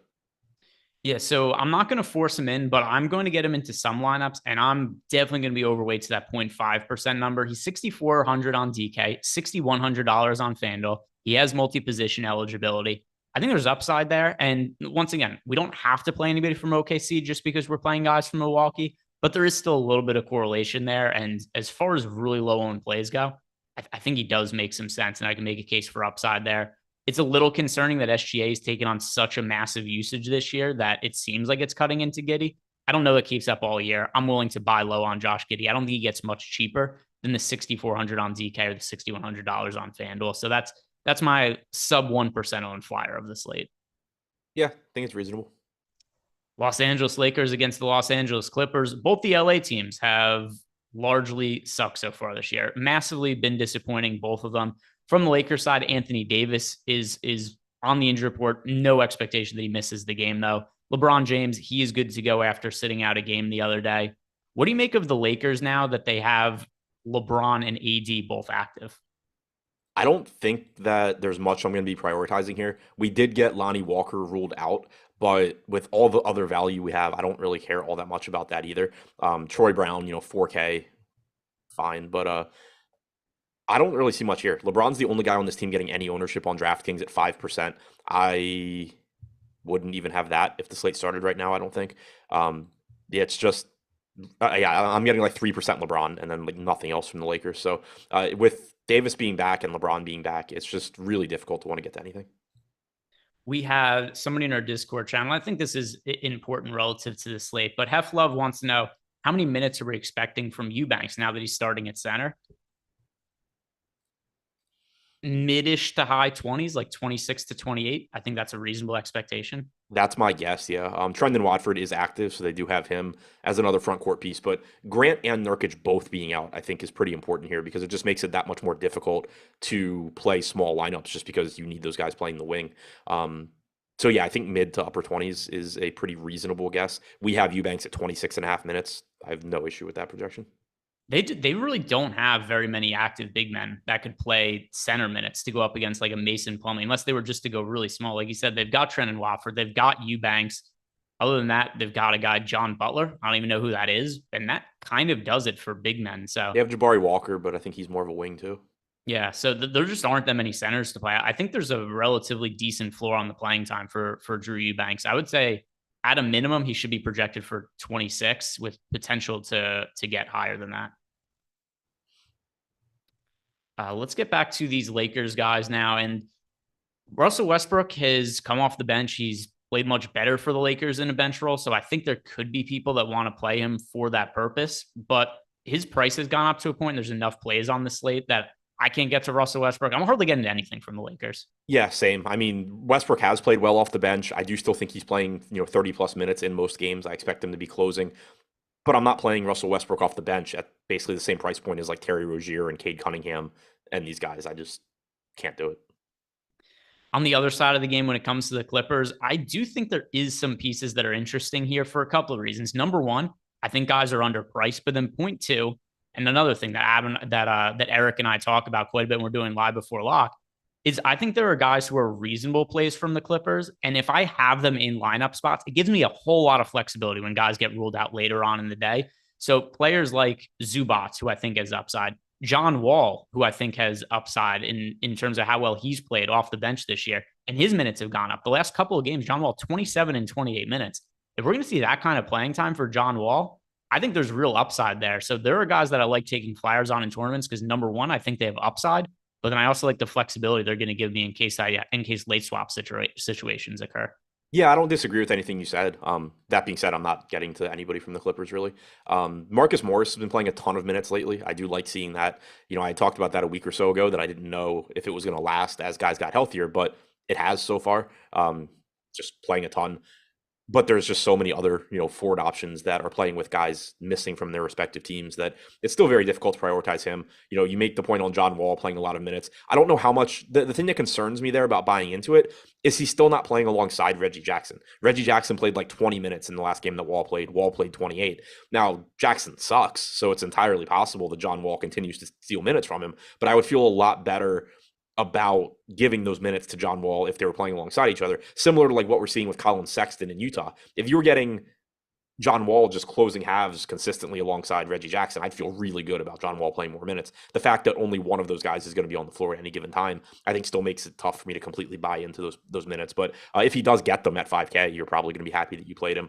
Paul George without Kawhi is always a good play, but again, kind of just falls behind some other guys for me here. So it's a team I'm having trouble getting to. I do agree with your points, though, that like there are plenty of decent plays here.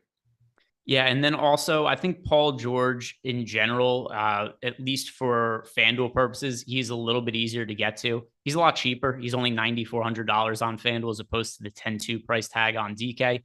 Also, shooting guard, small forward eligibility, that's really favorable positioning. So FanDuel lineups, I did think there's a lot of guys here that make sense from the Clippers. And overall, I do agree with you. They're not necessarily the best points per dollar plays on the slate, but I do think there's guys with upside.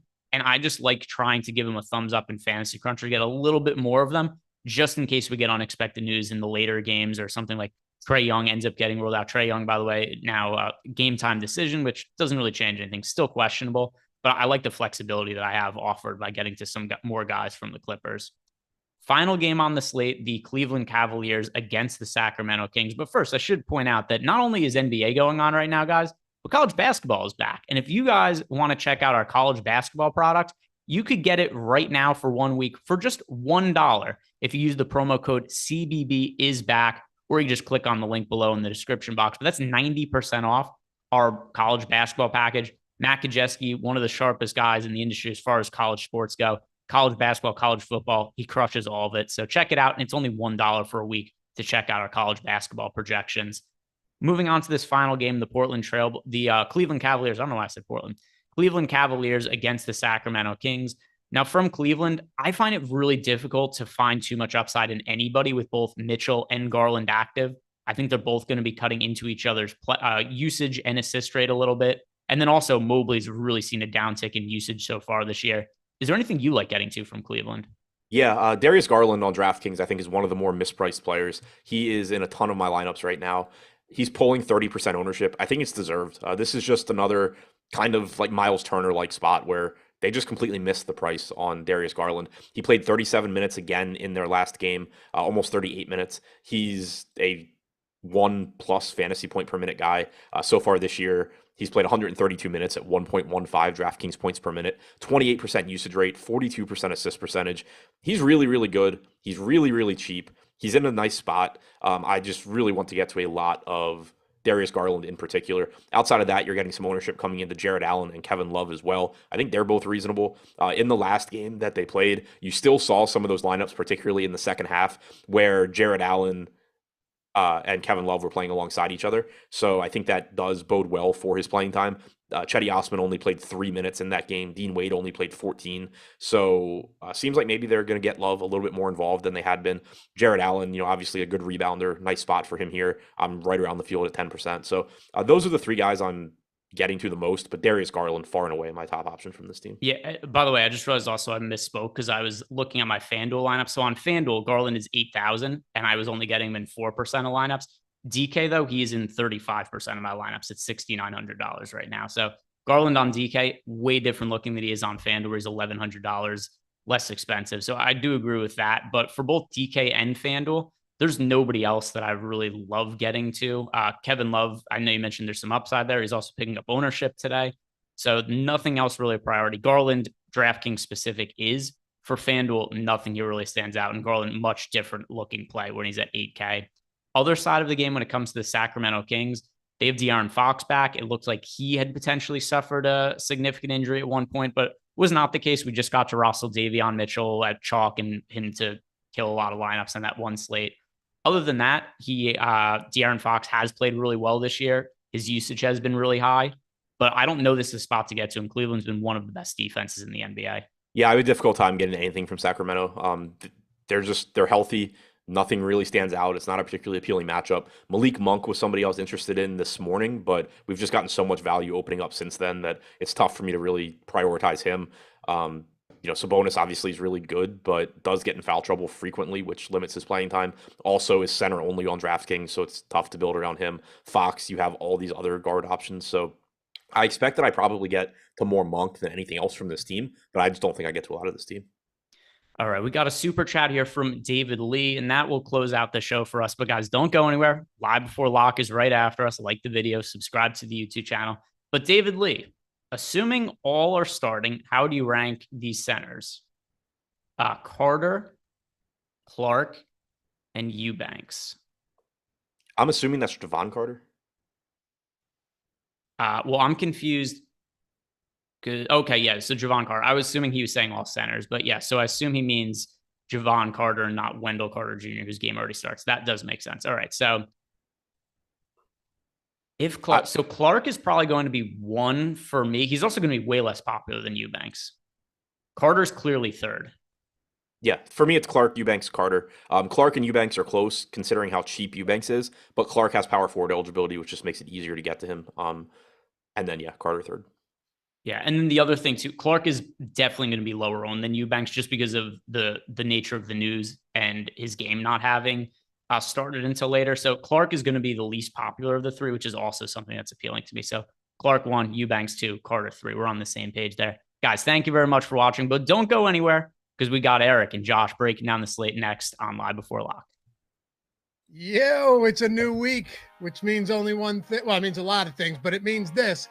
It's a brand new edition of the Stokastic Hall of Fame, where we induct all of our closest friends rocking the Stokastic avatar into the Hall of Fame, and in the process, give out some free months of Stokastic Plus Platinum subscriptions. All you got to do to get in on this is go to stokastic.com/avatar, download the avatar, use it wherever it is. DraftKings, FanDuel, Yahoo, doesn't matter. Tweet your wins when you finish top 3 in a field of 5,000 or more to @Stokastic HOF at Stokastic Hall of Fame, and get yourself a free month of Stokastic Plus Platinum. Get yourself up here on the board, and we'll do the bragging for you. Let's get into it. First up, Alex Baker. Oh, our boy Awesemo himself. This is why it's important to have projections to go to the second decimal point, taking down 75K. And that was only a couple days after he tweeted, "The haters will say you only won because you entered 3 lineups." Another 20K victory there for Alex. Then you got Kenny Herron. Got bumped out at first with a Paul George game-winning shot in the last game of the night. But hey, back at it again today. Third place in the mini-max. Solid showing for you, Kenny. And then you got Joe. How about Joe? A trifecta of top 3 NBA DFS finishes across these different sites. People bash these small sites, but I've been having a ton of luck. Shout out to Stokastic.com. $1,000, $500, another $400 win there. And then you got Jacob. You guys put me on fields today thanks to Eric Lindquist. My best day of the year, thanks to the whole Stokastic team for the help and free content you guys put out. Yeah, massive day. What's that, $56,000, 3 different contests? Huge day, Jacob. Congrats. And then, biggest DFS night ever. Nearly took down the 4-point play. Thanks to the crew for the help. Easily the best site out there. Yes, agreed. Omar with the $4,000 win. And that follows it up with Jordan. Awesome stuff. Tools pointed me right to Goddard Captain. keep this hot streak going. A $700 victory there. And Byron Paulson, thanks for the awesome content. Hopefully I'll get to the top spot soon. What else? Tanner's Clutch, best tools in the DFS world. Second in.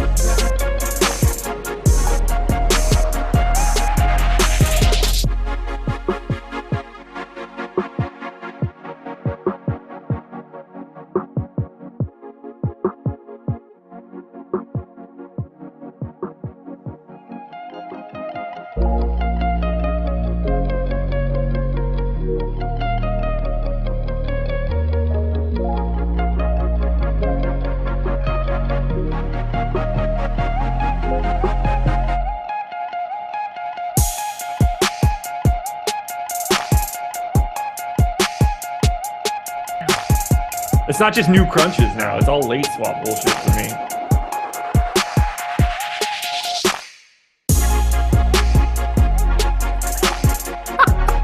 And we are live. Welcome to NBA Live Before Lock. It is Wednesday, November 9th. I am Josh Engleman. I am joined by Eric Lindquist. We are brought to you by No House Advantage, and I know that because I see it behind Eric's head, and I didn't know it otherwise. Be sure to hit that like button, subscribe to the channel, hit the notification bell so you know when everything goes live, because now I was on screen again. It was. Right, if you're giving me a countdown, 5 doesn't mean you're live already, man.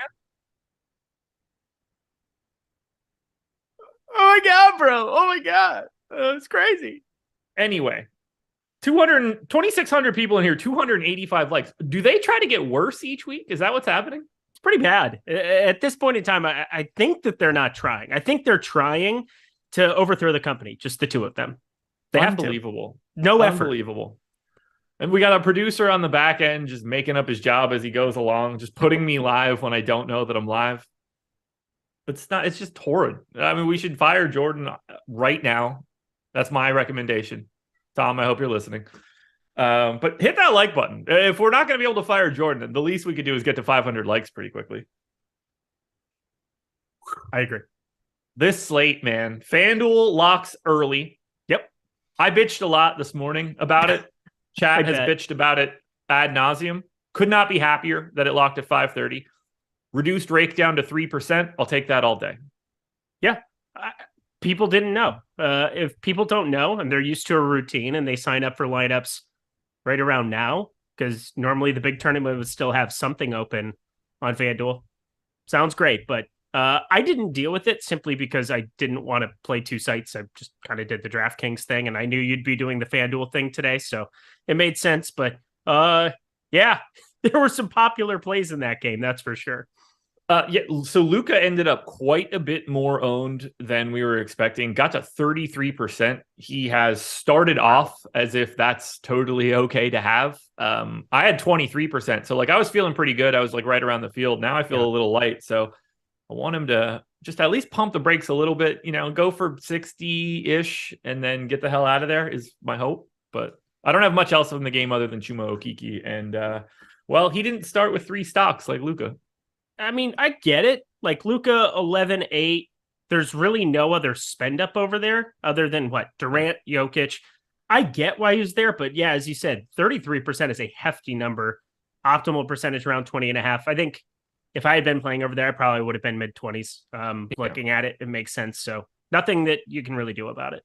No, not really. We got a lot to talk about. We're going to be here for the next 90 minutes. And I mean, with regards to FanDuel, I don't want to say that we're not paying attention to it the same way that we normally would, because we still are. The slate still exists. But if you're not already in it, then you're kind of barking up the wrong tree at this point. We do have a lot to talk about. There is some aggressive chalk on the FanDuel side. If you think Bobby Portis is owned a lot on DraftKings, boy, let me introduce you to FanDuel, where he's projected for 72% ownership right now. Normally, we would get into the guards, so let's do that until we know that we can't. Who are some of your favorite guards for today? If you want to start with some of the chalk plays, the Cameron Paynes of the world, feel free. We did just get some additional information on Portland that has made them become a little chalky, at least if you're interested in someone like Drew Eubanks, but that's a center. We'll get there later. Talk to me about guards. Yeah, I was just fixing up the Portland stuff as we get going. But I think on DraftKings.com, it's hard to not be campaign in the membrane. Like, we're absolutely going to be playing some of him. I assume he's starting. If he doesn't, I mean, that would be just absurd. So 4,300 for him over there. I'm kind of forever connected to him. One of my first playoff shows ever, I basically said we should play tons of campaign in the event that Chris Paul's limited. Chris Paul played like 3 minutes or 6 minutes, and it was just a campaign fest, and everybody smashed. So I have good juju with this human being that has nothing to do with today, but just thought I'd throw it out there. I traditionally like campaign more than other human beings do as a result. So I think that he is quote unquote good chalk that we're looking at over on DraftKings. Okay. No way to be getting away from him in any way, shape, or form.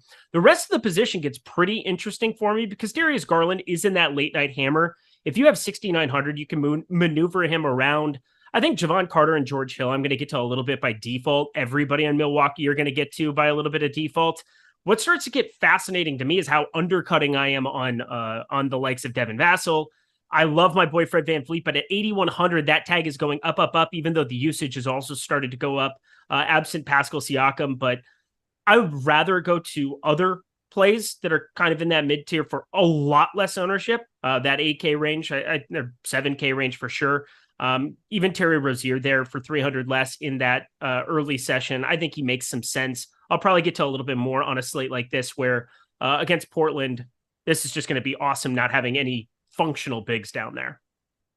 Going to be a weird one in Portland. I was really hoping that news either came out way later or quite a bit earlier, and it came out sort of at the time that I didn't want it to come out, just because it turned Drew Eubanks from a complete non-entity to like one of the 5 best plays on the slate. Yeah. So I don't like swapping into like new value like that, but I don't really have much of a choice. As I look at FanDuel, or as I look at DraftKings right now, we got campaign at that 47% mark in ownership. Darius Garland, the second most popular guard, high 20s. Similarly, Javon Carter, high 20s.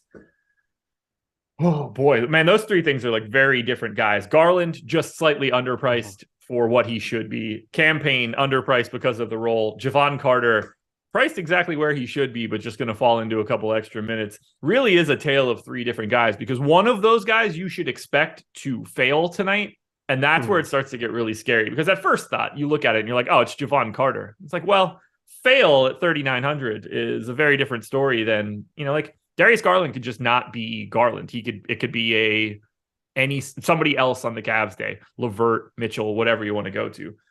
Carter doesn't need to fall into too much. I don't mind that chalk, but we just now got Drew Eubanks as center value. Maybe Carter a little bit less interesting. I don't think Payne changes at all. He's like, to me, he's just good no matter what. But I think we're going to slowly see the value that we were projecting earlier trickle down a little bit as we get closer to lock. I definitely agree. It's going to be one of those things too, where I wish it wasn't this case, but like, I think the chalk way of me kind of building out my lineups right now, I think campaign, Drew Eubanks, both pieces that I want to get to a lot. I think I'm just going to kind of make an assumption that Trae Young's going to be out right now and kind of maneuver from there, mainly because I'm not going to be landing in that upper 9K price range. I can get up to Trae Young if he ends up playing quite a bit, but I'm going to take him out for the time being, because DeJounte Murray, if that news comes out, 15 minutes before that game or half an hour, maybe we get it at lock. If it comes out after lock, you're getting a very under-owned DeJounte Murray for what I would want to get to for him. So I'm kind of pre-building that into my lineups, and I can kind of maneuver elsewhere from there. But Drew Eubanks plus campaign plus DeJounte Murray, kind of my core at the moment. Are you avoiding any of the main chalk at guard today? Yeah, I talked about a couple of them where I just feel like 8,100 now. I've been on the play Fred VanVleet bandwagon for quite a bit there. When Siakam went down, I don't think people really understood how that was going to affect his usage. He was just going to have to become more offensively prone. He's had 26.6% and 27.9% usage now the last 2. They were in the same matchup against Chicago. I don't really know what to make of that. I just know that Houston, traditionally a pretty good matchup for somebody to be walking into. He's at 15.7%. I think it's just a little bit too early. I would much rather just play DeJounte Murray straight up if we get that news for, a lot more, I suppose. But there's other things later on in the evening I would just rather get to for upside options. In that OKC shootout, we've got Shai Gilgeous-Alexander, who's pulling half of that ownership. I think there's just going to be enough salary savings now with a center coming in there like Drew Eubanks, and then Campaign already existed. He will always exist. I think I just want to get to some of those more high upside options. So an 8,100 Fred VanVleet kind of falling by the wayside for me now. Fair enough. Let's see. How are we doing with chat? We're not really getting hit with the super chats that I was expecting. So not that I'm saying you guys need to super chat us or anything like that, but normally there's just like this laundry list of them that we need to get through. And that has not happened as of yet. Need to move my windows around. Got to bring chat up to the top screen. Too many different things going on right now. Yeah. Well, there's a slate that's literally ongoing right now. So I think people might be watching actual basketball at the moment. I think that's a very live possibility. People played Showdown. We know Showdown on DraftKings.com is just its own little animal at the moment. Everybody seems to be doing it every single slate. So there you go. Are there any super low owned guards that are becoming your GPP plays? Who are you taking your biggest flyers on? Yeah, so DeJounte Murray has no ownership at the moment, 3.3%. Even if I get stuck with a little bit, which I doubt I'll have an issue getting off of it, if you get Trae Young in, I wouldn't kick myself playing a low-owned DeJounte Murray with Trae Young in there. So I'll just kind of let that fall where it may. He's sub 10%, so I'm going to call that a qualifier. Tyrese Halliburton going up against Denver there. They're starting to just extend his minutes now, 36 and 34 now after he was low 30s, 33, 31, 32 in some spots to start off the season. Indiana's played some really good basketball. I talked about it last night on the Slate Starter on the Odd Shopper channel, where I think they're probably coming in as an undervalued basketball team. You go to dunks and threes and you look at some of the adjusted net ratings, and Indiana's really starting to show up in a lot of ways. Your boy Miles Turner's back in the mix doing some things. I think that creates some good assist opportunities. Buddy Hield's knocking down shots. I think Tyrese Halliburton's just got his imprints on everything Indiana does. And so you get him for 8,600, just yet another guy I would rather get to for lower ownership than somebody like Fred VanVleet. That's kind of my main one where, I'm getting right around 20% of him and I feel pretty comfortable having that in my life. I'm not sure if there's anybody else like Desmond Bane, 7,700 has that kind of a ceiling for me, but now he's up to 14% in our last run. I thought he was going to end up being low owned at that number. So I'm starting to peel that down as we go along. But DeJounte Murray, really my big stand at the moment. If you just assume Trae Young to be out, I think it would become my favorite high spend up option above 9K on DraftKings. I have 8% of Murray right now. He's 4% owned on FanDuel. Obviously still have Trae Young in, so I will be making some pivots if that shakes out differently. In terms of guards that I'm getting to that no one else is getting to, $4,500 Reggie Jackson is showing up in a lot of my stuff at 2% ownership. He's terrible right now, but he's playing the minutes. He's willing to shoot. They just don't seem to go in. Kind of guy that I want to get at 4,500 because especially when he gets cooking, like they're going to let him keep cooking. That's like the only thing that he's good at is trying to shoot and score. At least he used to be. Now he just doesn't do that. But when it's working, I think that's a pretty self-fulfilling prophecy where the ball's going to stay in his hand a little bit more. So I'm getting there. And then the guy that I'm most interested in GPPs on the FanDuel side, don't understand the ownership at all right now. $8,500 Dame Lillard is unowned. He is 1.2% owned right now.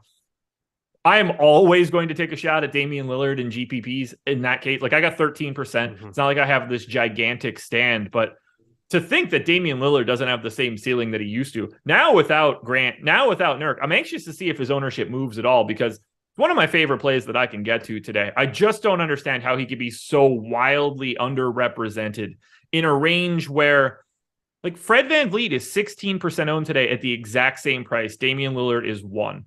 As far as I'm concerned, that's lunacy. You can kind of say the same thing about Anthony Simons, though, can't you? Sure. Like he's 1.7% point guard, shooting guard eligibility. I mean, I don't completely hate that whatsoever. I mean, I might give myself some Simons bumps as well at this current ownership. I mean, we're talking about different fantasy point per minute guys. 0.94 now on the season for Simons, exponentially better that for Lillard, 1.26, but still the same kind of idea where at their given salaries, there's still ceiling that exists for both. There really is. And yeah, it's the per minute rate. Like I do think Simons is also undervalued based on the lack of ownership and what's going on for this Portland team. But with Dame being, basically a 1.2 guy, like when that starts going and Dame has, 40 point real point upside, he's just going to blow 8,500 clean out of the water.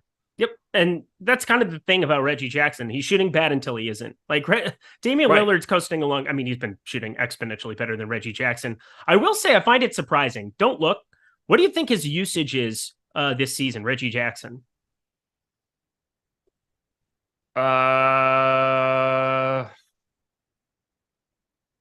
24. 18. Okay. It's a lot lower than, because I mean, you watch those games and the games that Paul George has been out, a couple of those, he just was out there reckless abandon, but only an 18% usage on the season. I was a little surprised to see that. So down from 28% last season, which most of that was without PG-13 and Kawhi Leonard. So totally makes sense to me, but 18% is not what I expected pulling up the tab. No. I project him at 21. So not necessarily back to that higher range that we saw before, not necessarily all the way down at the bottom either, sort of trying to split the difference as much as I possibly can. Turn off 44% effective field goal percentage, 48% true shooting. My God. He's just incapable of getting a ball to go in the basket right now. Yeah. He doesn't do anything. Second percentile in the NBA in defensive rebound rate, 7th in offensive rebound rate. Like everything I'm looking at is like, please start making shots. That would be nice for everybody involved. Playing 30 minutes a game right now. Like that's my path. 2 out of the last 3 games that he's played 36 plus. I know. One of those days shots just fall. And at 4,500 going unowned, like he's 5,500 on DraftKings. Yeah. That makes it really difficult.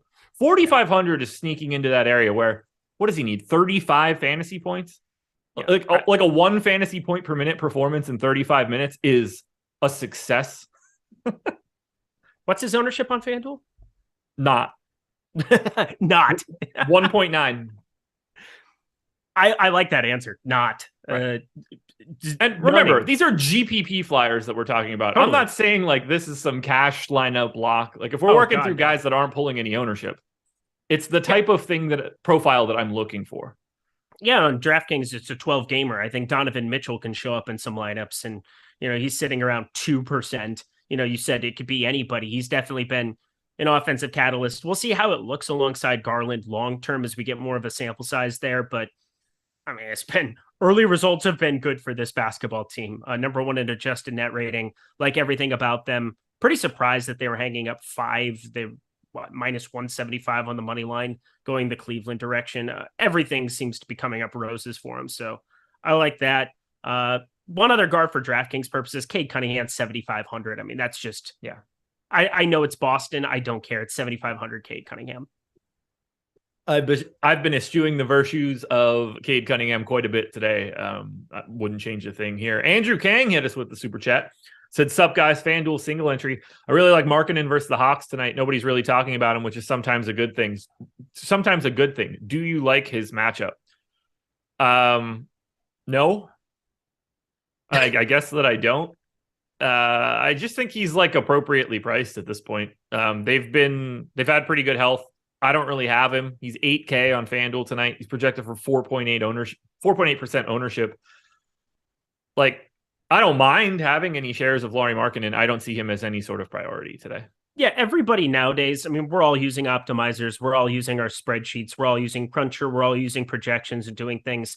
But there's still this artificial bump on guys who, he's been doing it lately. He's been so good. And there's this artificial bump. He's 7,600 on DraftKings. He's pulling ownership. He's at 8%. I could make the same case for a Desmond Bane for 100 more, Scotty Barnes for 100 more, Keldon Johnson 300 less at the forward position. Like, they're all guys that literally look almost identical to me, all within like a fantasy point. Well, 2 of them, I guess, are pulling more ownership than Lauri Markkanen, but just saying that, like, don't get in the habit of just because he's going nuts or something that you have to give him this artificial bump as a result. I don't think we're going to see Lauri Markkanen be somebody who's going to average 45 fantasy points a game, or I don't know what his number is on the season. It's something just absurd in the early going. He is at 40.8 fantasy points per game on DraftKings. I don't expect that to maintain, but like for the most part, there's so many other guys that just project out the same. He's the matchup. Yeah, I'd be worried about it, but like, I don't really care. Evidently they're going to monitor Andre Drummond's minutes, which should be a really interesting thing. From 12 to 10. Yeah, well, he's a backup. I don't know what they're going to have to monitor here, but we're going to go ahead and allow him to continue to be the backup. My favorite thing is when some second unit guy getting like 16 minutes a game is he will not have a minutes limit. I'm like, oh, that's so great to know. Thank you. Yeah, awesome. It'd be worse if he did. All righty. Anything else you want to touch on from the guard perspective? Not really. I guess what are you going to do with Trae Young if he's in? Ignore him, probably. Probably. Okay. I didn't know what his tag I mean, was. I'll tell you exactly what I have right now. So I have late swapped with updated live projections for that Dallas game. Thank you very much, FanDuel. Not that I really am happy. I have 4% Trae Young right now. And it's got an 8.7% optimal percentage, 5.5% in the boom bust tool. I just feel like he's going to come in too low owned. That's why I would kind of like give him the artificial bump on FanDuel. I have 11% DeJounte Murray at this point too. Okay. I have more than that right now. Yeah. But I have him out, obviously. And obviously if Trae gets yanked in the next 36 minutes, then we'll make those sorts of changes. Yep. Schedule for the rest of the day is pretty simple. There isn't one. There's nothing left today. We got 4 games coming tomorrow, so standard issue stuff for Thursday slate, but we're done for the rest of the night. Pretty cut and dry here. You're going to hang out with us up until 7:30, so we're going to take you all the way till the DraftKings lock, and then we'll still be here for another half hour, so make sure you're hanging out for that one. And keep hitting that like button. We're over 3,000 people now. We're already up to 450, which means that by the time you guys hear this, it's going to go over 500 while I'm talking, and we will have already put Adam and Greg to shame. Reggie Jackson is a glorified Patrick Beverley without the defense. I mean, that is just like the most wrong take I've ever seen. What?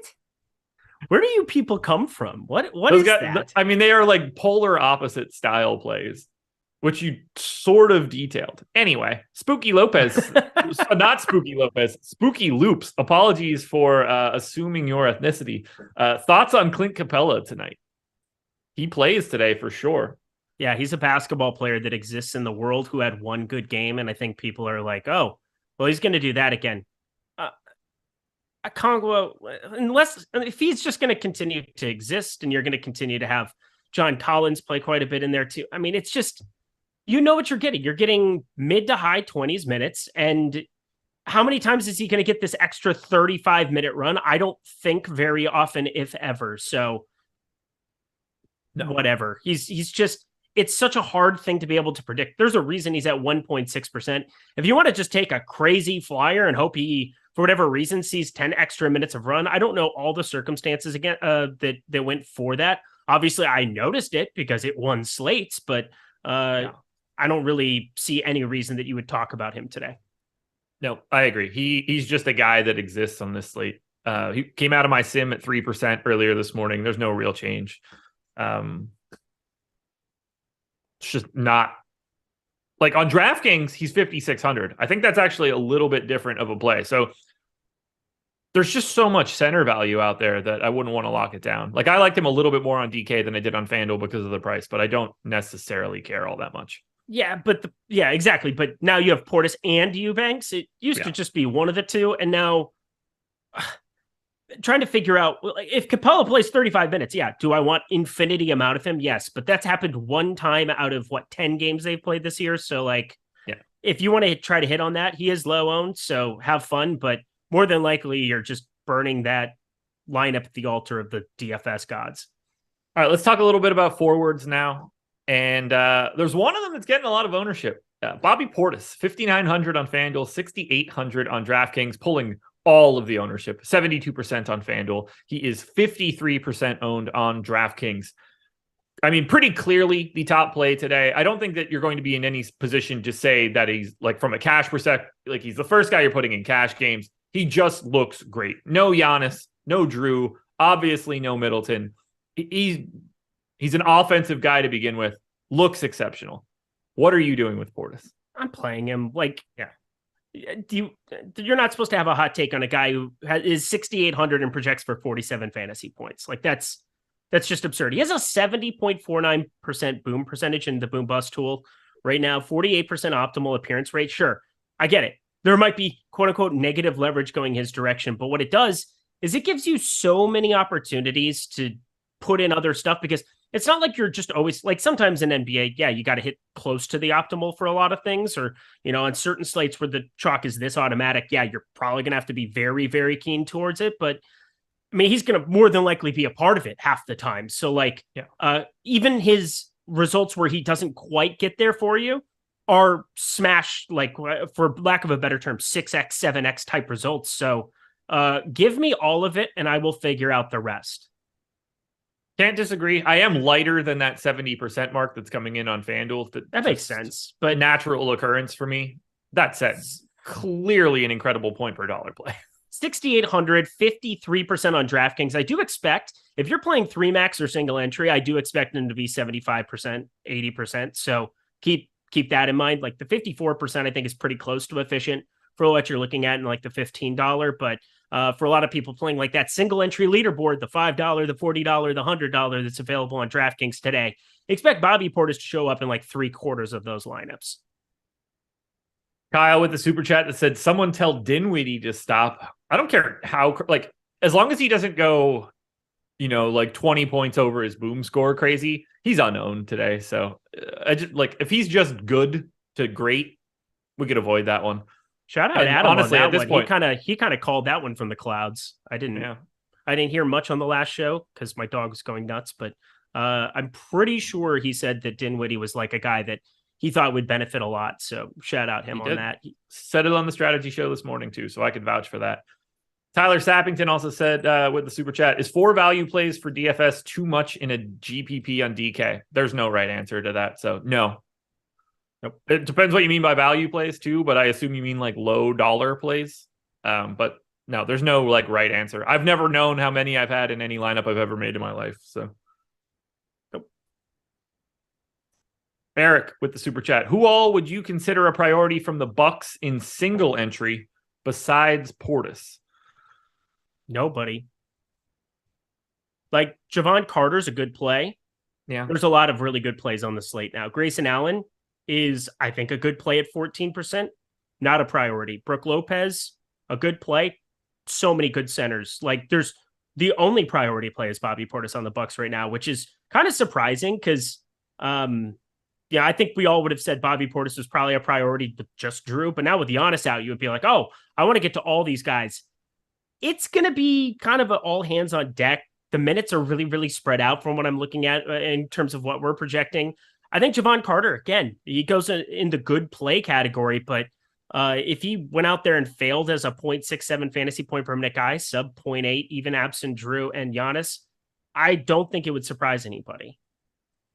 I have such a like flat amount of the rest of these guys, whether it's Javon Carter, George Hill, Jordan Nwora, Grayson Allen. I don't think that any of those guys look all that different in comparison to each other. I think it's Portis pretty clearly, and then you're kind of just mixing and matching the other potential value options. I will say for tournaments, who's your second favorite Buck?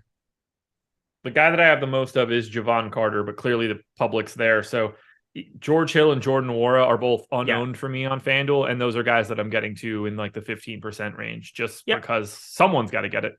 Yeah, I have 19% right now, Jordan Nwora. We've seen it in the past where he can just come in the second unit and go chuck and get you a bucket and do things. So he just makes sense as a guy I want to get to in like 1/5 of my lineups. I think that seems like an appropriate number. We've got him at 5%. I guess Beauchamp there exists. He's a person that exists in the world. So cool. Yeah. But Serge Ibaka is going to play some minutes. Wesley Matthews is going to play some minutes. You might even see Mamukashvili play a little bit. So it's like there's just enough guys there where it's not all that appealing. There's a reason the totals plummeted in this one. not many people are expecting the ball to go in the bucket routinely for this OKC Bucks game.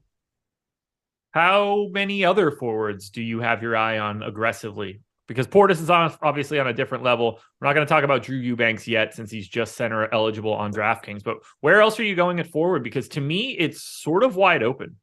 Yeah, it's wide open. But I will say one guy that I'm kind of surprised we're not as bullish on, Justice Winslow, got announced starting. We've got him at 10% here. He's up to 5,200, which is sounds pretty unappealing, but against Charlotte here in this spot, I do expect him to at least be a little bit more involved on the boards. 0.9 fantasy point per minute guy, so not a nothing in that regard. He's just somebody I'm trying to figure out what exactly I want to do, because I think the minutes range of outcome for some of these Portland guys is, I think it's wider than what people might be thinking. Now, Drew Eubanks is 3,200, so any kind of minutes issue you have with him or how Watford and Greg Brown are going to mix in there is negated by the fact that it's Drew Eubanks who is 3,200. So that's fine by me. But figuring out Josh Hart, Justice Winslow, I'll take the 1,100 discount and get to a little bit more Winslow. So that's a guy that doesn't look like we like him all that much here at Stokastic. But like, if he got upwards of 32, 33 minutes here, I would not be surprised. I gave him 29 minutes. He's projected for 23% ownership on FanDuel right now. Oh, wow. I only got 7 on my crunch. We'll see where we end up when I run this just before 7 o'clock. But I am a little bit lighter. I might have him a bit under projected. I also think he's like one of the least efficient basketball players that exists, and that doesn't help matters. I don't mind not having a ton. He's 10% on DraftKings. If you were 20, I there's no way anything I said is applicable. But yeah, at 10%, I want him. Agreed. And he's like the $5,200 price tag. He also has the MPE, whereas on FanDuel, he's only small forward eligible. It's just a little bit more limiting as we're moving forward. Again, like I think he looks good. He's certainly another quality point per dollar play, but we are not light on them right now. No, but there are a lot of them outside of, I mean, we have like one that's standing out at each range on DraftKings. Like you have Drew Eubanks at center, Bobby Portis power forward, the forward spot in general, and Cameron Payne. So like, if I can mix in some guys that are going to be 10% that I just think have that kind of upside, I'm not going to be upset about it. We just got some news. Larry Nance is out for today. Okay. And I think the trickle down for that, and we talked about it on the strategy show earlier today. So hit that like button because you're about to get good news here. I think this opens up Jonas Valanciunas to actually close for the Pelicans today. Larry Nance has been closing a lot for them. He closed the one game over Zion because of cramping or whatever, but then it's been like a thing for them. Jonas Valanciunas has played over 30 minutes once this season. He's played in every single one of their games. I think he is very live to hit 30 minutes now today in lieu of that, because I just don't know what other direction they would want to go.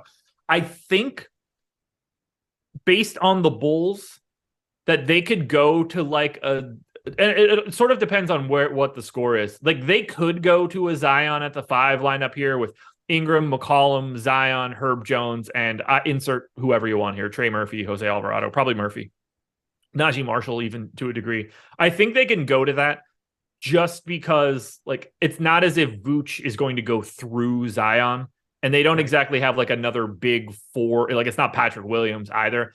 They'd get bludgeoned defensively, but I think the offense would just be too much to keep up with. I do think that they're probably just going to go to Joe Val, make it easy, not really sweat it. It does become a little bit more interesting for Vooch just because of his floor spacing, but Joe Val now is, to me, going to get 29 minutes at a minimum. I'm probably going to go to 30. I think we do see Jackson Hayes a bit now, or at the very least, Willie Hernangomez. I don't think either one of those guys are going to matter, but got to assume Jackson Hayes is playing now, right? Yeah, they hate Hernangomez with the passion of 1,000 suns. They do. Garrett Temple is out, Kira Lewis is out, and then Nance is out. So whether it's Jackson Hayes or Willie Hernangomez getting backup run, they've got to give not all that many minutes out. I think you'll probably see like half of those minutes go to, like a Najee Marshall type, and then the rest go to Jackson Hayes. And I think they might go a little bit smaller, but I do think that Joe Val just became more interesting than he was before. I don't necessarily think he becomes like some sort of like no doubt about it play, but earlier today he was unplayable, and now he is as playable as you think Brandon Ingram or Zion are, which is like mildly. Well, and they're going to get less ownership. I mean, we have him at 0.1. He'll go up to what, maybe 2% based off of what you just said. So I do not hate that shout out whatsoever. I think that that's pretty sharp. My one thing that I will throw out there just regarding that, Andre Drummond's limited. So of course you can't necessarily, I have no joke there. It's whatever. Looks like we got the Pacers starting lineup. They are starting Nembhard still. Again, for what reason? I don't know. I don't know how actionable he is. I think people are going to go to a little bit more of him than they should now that Aaron Nesmith is back. I gave Aaron Nembhard 24, or Andrew Nembhard rather. There is another one. I don't remember which team he is on. I gave him 24 minutes. I don't think that I want to go too much higher, but just to feel a little bit better, I'll take him up to 26. I don't feel like his value any longer exists the way that it would have if Aaron Nesmith was out. Yeah, I think there's a little bit there. Just, I mean, they went to it as a result. No Duarte. Oh, we got Trae Young available. That's interesting for me. Got some things to fix, but Aaron Nesmith, I mean, you're just splitting those minutes in half. I went 26 to Nembhard, 19 to Nesmith. I just look at it like, is he all that different than George Hill or Jordan Nwora? Like, we've got guys that are basically not pulling ownership already. I'm not saying he's not good. Like, I've got him at a 6x right now, 21 fantasy points. He's not like a particularly prolific guy. That's not the way that word said. 0.8 fantasy points per minute. Like, he needs every bit of those 30 minutes that he was potentially getting to be super interesting. I think he's fine, but like, I think he would have been a lot more interesting an hour and a half ago. Yeah. I think one thing we get in the habit of, though, too, is like, what is it something where what's the closing lineup look like? What do you think the closing lineup is? Because it could be Aaron Nesmith, couldn't it? No, but Mathurin's going to close. Duh.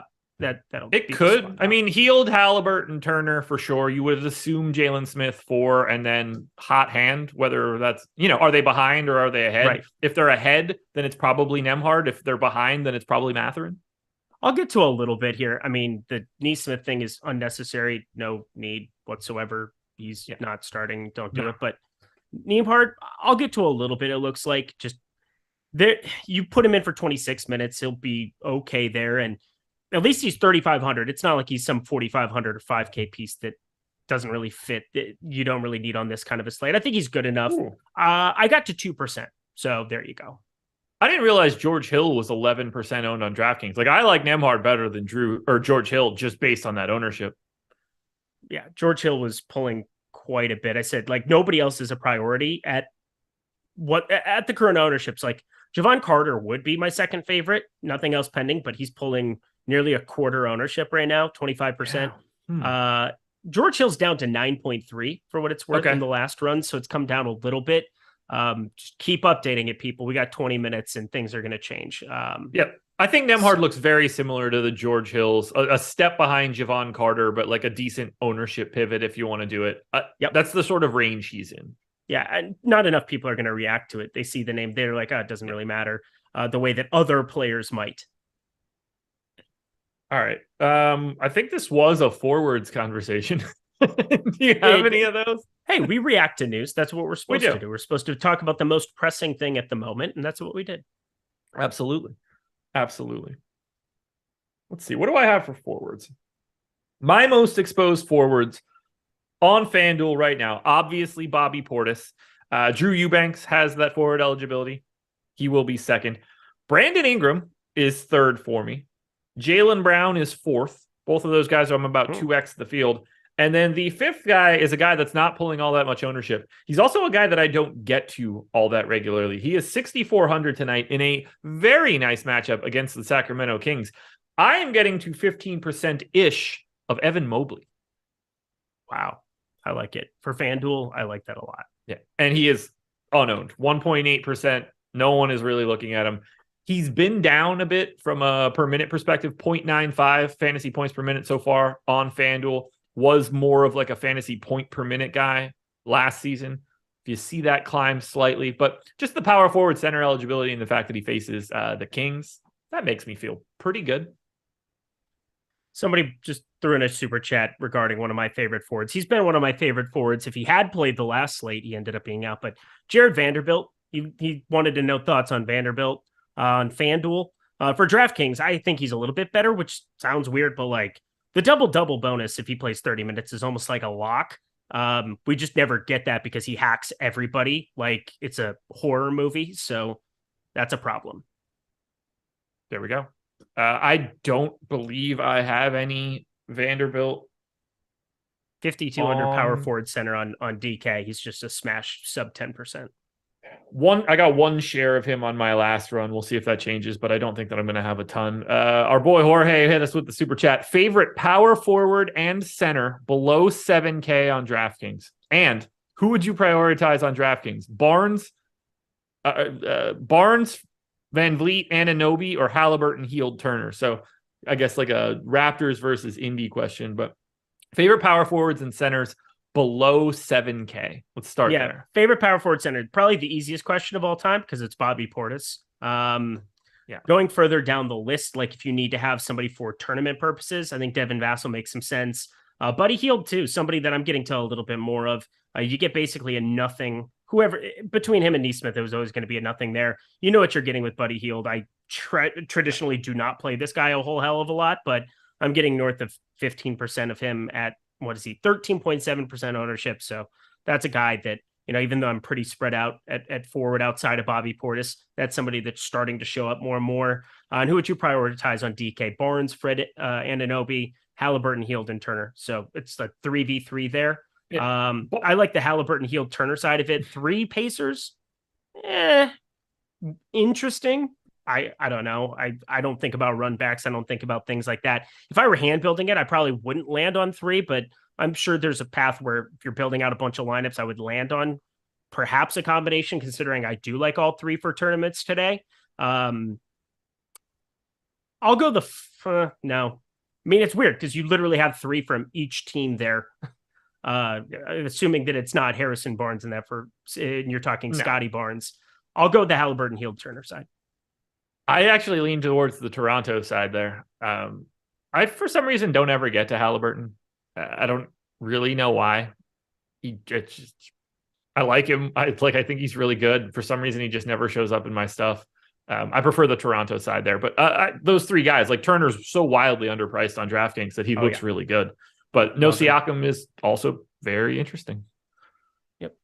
The Claw hit us with the super chat. Killian Hayes, James Bouknight, or George Hill for today. I'll tell you this much: throw Killian Hayes directly in the garbage. He should not he should not be on a single roster today.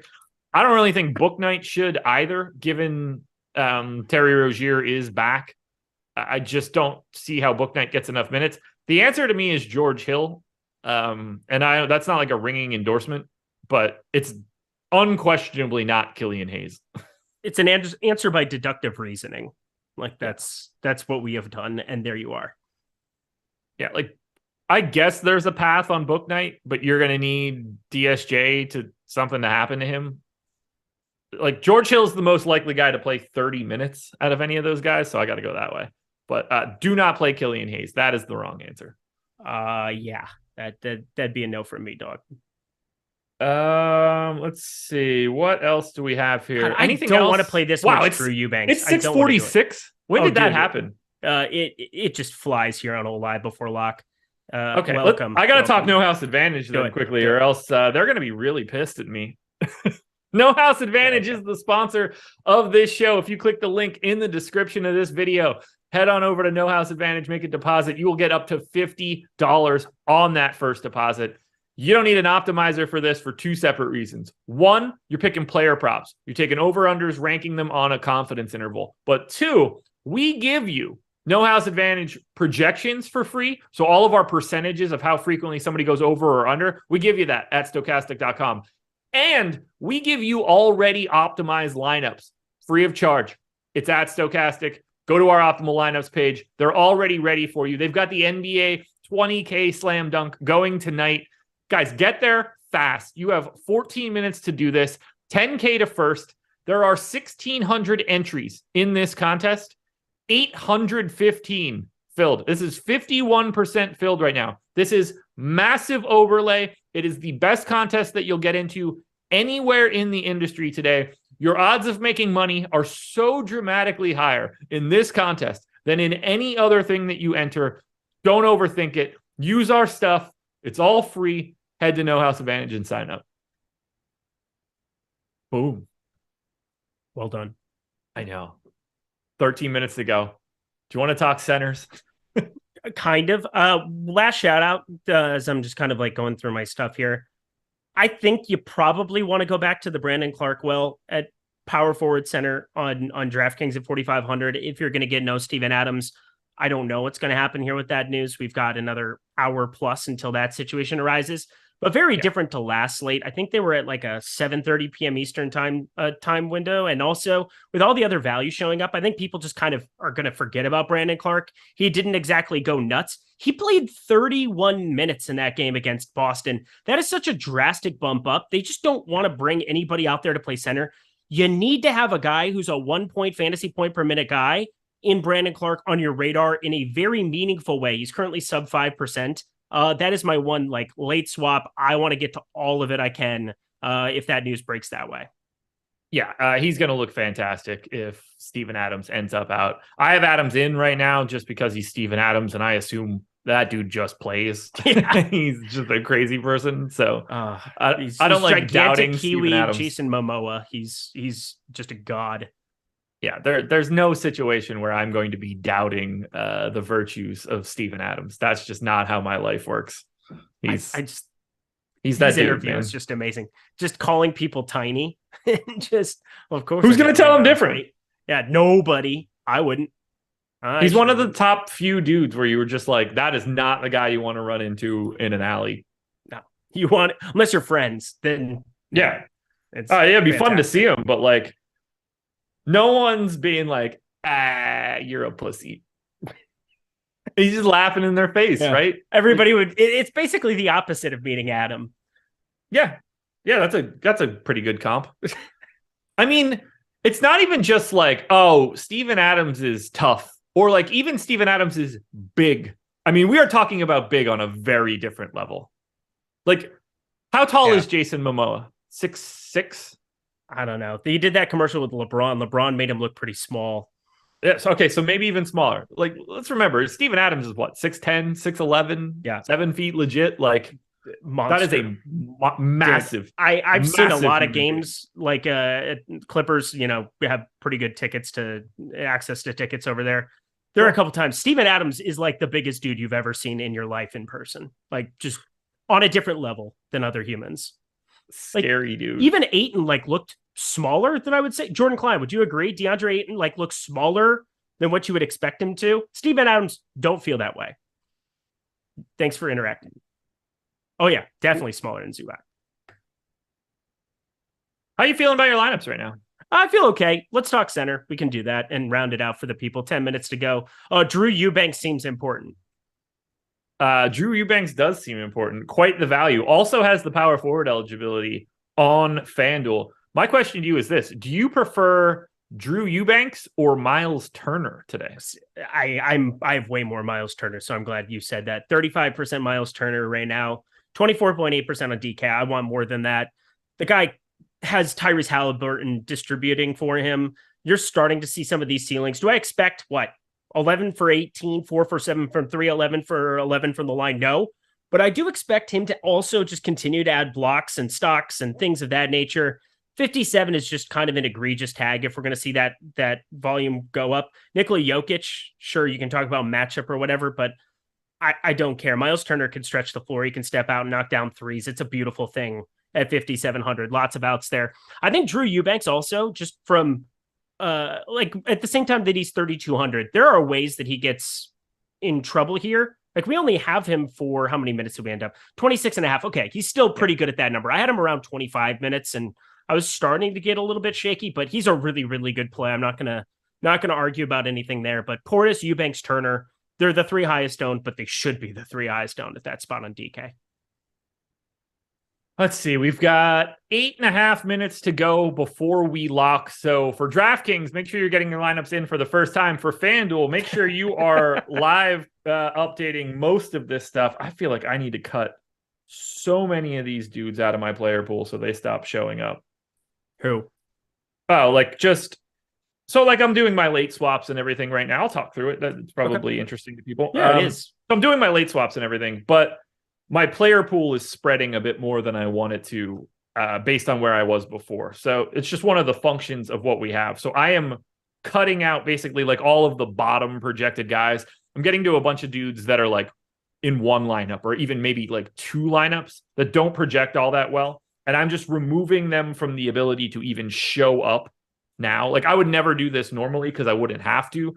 But now because of the way that everything's set up, like I'm going to trickle effect get to some guys that I don't find all that interesting. And I'm just cleaning out basically like anybody that isn't a good point per dollar value and doesn't project for like a shit ton of fantasy points. So like Derek White showed up in one lineup. If he's only showing up in one, like I just don't want him around at that point. Torrey Craig showed up in one lineup.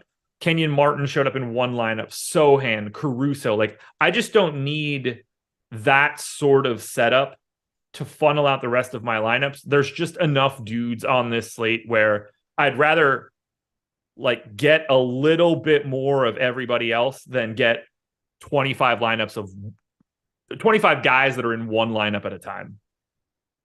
I totally get it. I think that is more than reasonable. So like I am getting closer and closer to be able to run this final crunch. I guess I need to leave Bones in there, but there are just some guys that I'm not getting to, and I'd rather them not even have the ability to show up in a crunch.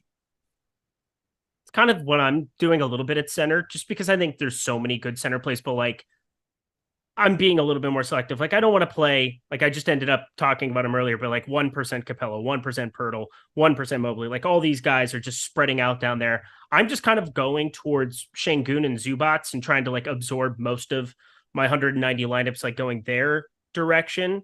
Like guys that I think just have more upside that aren't as thin of plays, not just trying to like hit, rotating around the same pieces. I mean, Portis and Payne are just massive parts of this slate. So like, the 6v6 is going to be a very important part, I think, of today. Why did Rozier just go nuts for me just a second ago? This is not good. This is not good. You getting a lot here? Yeah, I don't want it. I don't want this much. We got another super chat. Carter or Payne DK single entry? That's from Race Fan. That's got to be Payne. Yeah, Payne. All right. Well, we've got 5 minutes to go before we get the DraftKings lock. I am running what I hope is at least semi my final crunch. Heading into the 5:30 lock, I had 57% Bobby Portis. I have a little bit less than that right now, and I do kind of want to maintain that Bobby Portis, but at the same time, I didn't have Drew Eubanks before. That has made Portis, I don't want to say look a little bit worse, because that's not the way that I mean what's coming out of my mouth, but you have another guy that plays the same sort of position that is now projected for 30-something% ownership. That's just going to sugar. I'm all right. I forgot I uploaded I forgot I changed my player pool, but it doesn't matter for right now. Those guys are still not showing up, but I thought I undid everything that I had done. I have X'd out of tabs so many times on these shows at this point that it's just like I just kind of expect myself to F up something. So I'm getting to 30% Drew Eubanks now. Okay. Yeah, that seems about appropriate. I have a little bit less than that for DraftKings, 3,200. There's so many good centers. And again, if he ends up being somebody put up 18 or 38, I wouldn't be surprised by either. I think the minutes and just keeping his hands to himself. Let's see. I ended up with 23%. Nice.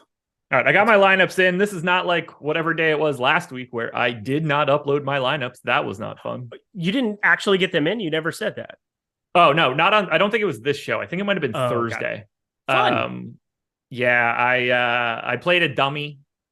I had like 5 pieces of the first game locked. and they were reasonable pieces. It was like Franz Wagner, Wendell Carter Jr., Suggs, and like 2 guys that they were playing. But they played Golden State that night, I think. So I had like Clay and Draymond too. So I had 5 guys locked, 150 max, which didn't go as well as you'd want it to go. 3 minutes to go, folks. If you're not in yet, get in. Otherwise, you don't get to play. I am almost done. I'm going to try to run one last crunch. I did update everything that I have, but Good. I have live projections. So, based on whatever's actually happening in the game. So cool. Can we start making this more readily available for the people? This is too cool what you're doing. Explain to the people what you're doing, by the way. Yeah, so it is kind of generic, but I take the projections that I had. They're all per minute rates. And based on however much time is left and how much portion of the game you think they're going to play, I just sort of take whatever they have as actuals and then tack on top of that whatever the projection would be. So like at halftime, if Luka had 40 fantasy points, but I had him projected for 60, I would actually project him for 70 at that point. Half of the rest of the points plus whatever he had. So when I run my late swaps, I'm getting to like the best possible lineups. So like it's projecting anybody that's popping. Those lineups are also going to project the highest. So I can see sort of what my lineups look like as I'm moving forward. I love it. Awesome, dude. It's very necessary in my opinion. Very easy to set up too. I know. That's what I'm saying. We gotta figure out a way to make this readily available to the people. Because I know for me, late swap is a huge part of what I do all the time. And I'm kind of guessing at what you're explaining. And to be able to have actionable tools for it would make me a very happy man. So like right now I have Luka projected for 64 FanDuel points. So he's basically still close to neutral, a little bit better than that. But Spencer Dinwiddie, originally I had projected for 29 fantasy points. Even if you want to say that's low, he already has 32. So I have him projected for, if we just want to say that he had 31 at the half, he would get another 14 on top of that because that would be half of his projection. So I have him projected for 44, which would be 1 point north of his boom score. So 5x plus 10 on Dinwiddie's salary, you'd be looking for 43 fantasy points from him. I have him now projected for 44. Very interesting. Freaking cool, dude. Lineups are in. I believe that I have uploaded everything. Yeah, I'm just kind of doing some fine combing. Oh, we have super chats. Question on Dave Games. How often do you swap? And what are you looking for in every swap you run? So it completely depends. Sometimes I'm making prospective news decisions. Sometimes I'm reacting to something that actually comes out and that is actually actionable. I swap probably somewhere between 40 to 100 times in a 3-hour window of a slate existing. Yep. You should just be, in theory, you should be doing it every time you get new information. The moment you get new actual ownership from people, plug that stuff in, make some adjustments because the leverage in your lineups change. Projections change. If you've got lineups that are basically dead, those lineups aren't necessarily as important. Take some shots if you want to try to get that lineup back into cashing zone. But what you really want to do as you're working your way through that slate or as you're working your way through the day is make sure that the lineups that project the best for you are still optimized for what you want to do. Like your worst lineup is irrelevant at that point. Yeah. But as the slate goes on further and further, you want to make sure your best stuff doesn't have any opportunities to be upgraded. And if they do, you should take those opportunities. Yeah, you should always upgrade it based almost purely off projection at a certain point, or just, knowing what you need to have accomplished. So that's what I'm saying. Like, there's so many things that matter. I've gotten pretty good at doing what you actually have the tools to do the thing that I want to be doing very, very badly. But I'm basically figuring out if I need to make swaps in my top lineups. And then if I have dead lineups, how can I possibly salvage value? Because if I'm able to do that over a long period of time, it's the same reason that we odd shop over on Odd Shopper, why we have exposure to multiple books and put it in at the best line, because those 5-cent differences, even those 2-cent differences that you're looking at between lines on places, that makes such a big difference on your bottom line at the end of a year. It's ridiculous. The other question was from JR, Jaylen Brown or Brandon Ingram, more FanDuel points in cash. Neither should be in cash. Well, Jaylen Brown should be, based on what you were saying. I mean, what was his number for that? He's 11% owned, 8,300. Nope. I can't even find Brandon Ingram. He should not be. You should not be on. It's Brandon Ingram. No, it's Brandon on FanDuel. It's Brandon Ingram. He's 7,700, projected for 20% ownership. Brandon Ingram is the answer to that question. Okay. Brandon Ingram. I just assumed he was over 8K. He's like the 12th most owned guy, shooting guard, small forward, eligibility 7,700. That would be Brandon Ingram. Yeah, last man in. That's fine. Yeah. Oh man, we got a bunch of shit in here now too. More super chats. We're locked, by the way, 2 minutes ago. Hit that like button if you haven't done it already. We're up over. We should be up over 600 shortly. Randall and Morant or Tatum and Cade on DraftKings. That'll be Tatum and Cade for me. Tatum and Cade for sure. Tatum's one of my favorite he's like the one guy who has been progressive, like just so underowned on all of these slates. And Boston's 13-point favorites. Oh no, blowout. Josh, there's blowout risk. Yeah, I've never cared. No. Ben with the super chat, or actually the member message. How do you factor in projected ownership and leverage in late swap? I upload my leverage metric as a column to Fantasy Cruncher and set a minimum so that those lineups stay leveraged, which matters more at 7 o'clock than they do at like 9 o'clock. As you get later in the day, the leverage no longer matters. You just don't have the spots any longer. So at that point in time, I mostly don't care about projected ownership. It'll matter more on like a 2-game slate or a 3-game slate where you might be you'll likely be swapping into lineups that already exist. On a day like today, after 8 o'clock, like I don't care at all. It's not going to matter. No one's going to have whatever lineup I have. Yep. It's a different kind of slate. Again, the Brandon Clark thing for me is huge. I think that's like the one piece of news that's very actionable that I don't think people will be able to get to as much as they would want to. Lakers, Clippers, Cleveland, Sacramento. You have 4 teams to basically pick away from out of a 12-game slate here. If we get to 445 and Steven Adams is ruled out, you're just Yahtzee. I know people have enough Milwaukee that they'll have some kind of accessibility to jump over. And, obviously there's 4 games in that window, but I want that news to come out as late as humanly possible. So, but yeah, same thing for me. Just the leverage, I take it from the Boom Bust tool. You're able to copy it in the table. You can paste it directly onto Fantasy Cruncher and you can kind of see who's coming in under overowned compared to ownership at that point. And then Vince with the super chat said, always grateful for your research and inputs for us on our lineups. Thank you guys. Am I the only one who's anxious mess with 3 minutes to go and 10 lineups remaining to input? No. The anxiety is insane. I'm there all the time.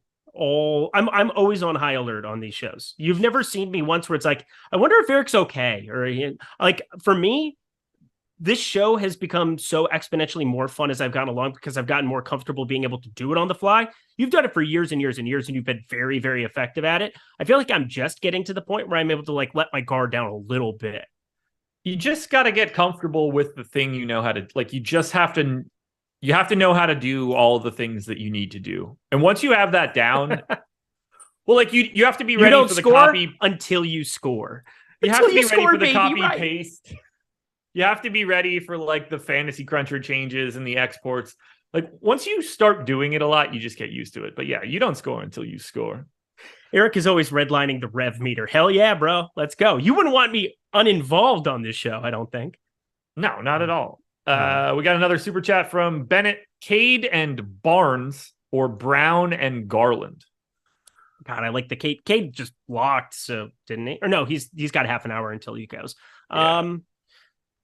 Probably, I mean, again, I can just do this based on projection or ownership or who I prefer. Let me just tell you who I have more of for DK. We also don't have a site on that, so that doesn't help. Feels like Brown Garland. I'm assuming it's DraftKings. I'm too. Garland, I ended up under on, he's at 27.7%. For me, he is playing up. It was a back-to-back and he got up to 38 minutes again. I mean, they're just going to run him into the ground right out of the gate. That's cool. Very enjoyable seeing 40 minutes. Coach JB Bickerstaff, what a liar. What an absolute liar. That first game back will never not piss me off, but whatever. Goes from like 40% to 2% on a piece of news and everybody fell for it. That was great. I will go Brown Garland, but I mean, I still have 23%. I'll go the Brown Garland side. Evidently, Stephen A. Smith had a trade idea today on Countdown. Lakers get Klay Thompson and Draymond, and the Warriors get Anthony Davis. I mean, why do they let people even talk about the NBA when they have no idea what they're doing? First of all, that trade is not possible to make. Can't do it. The Lakers would take in $18 million too much. They don't have another of that $18 million in that particular deal. And yeah, if you think that trade is happening, you're on all of the drugs. Why in the world would the Warriors do that deal? I'd like to get off Klay's contract too. Yeah, that's not the one to do, man. Ain't the one. Wow.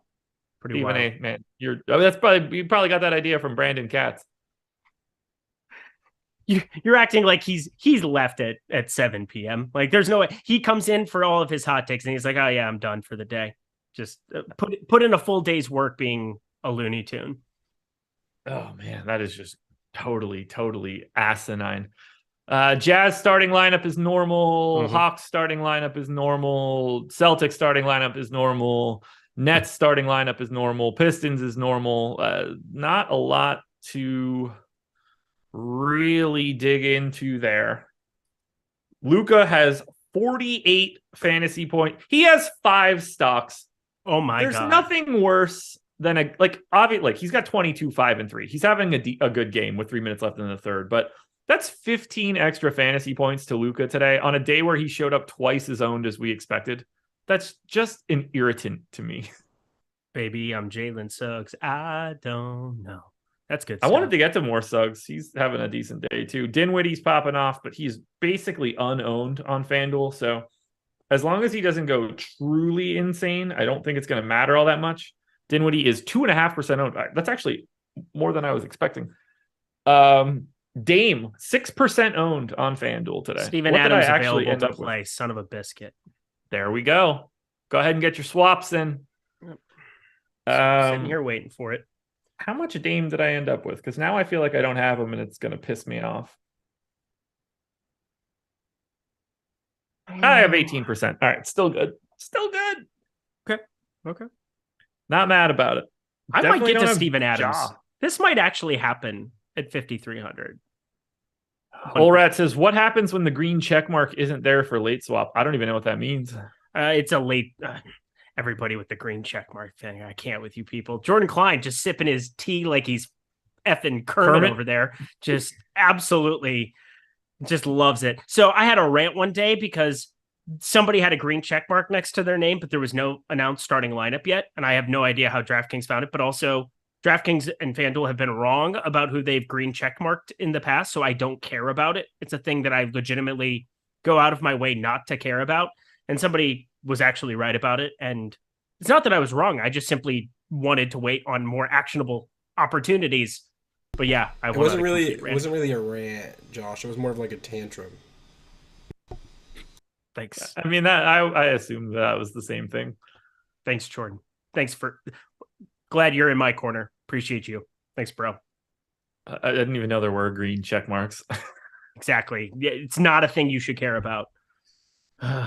Yeah, Eric's remixes are funny AF. Yeah, because I come up with fun songs and funny things off the top of my head. Because what?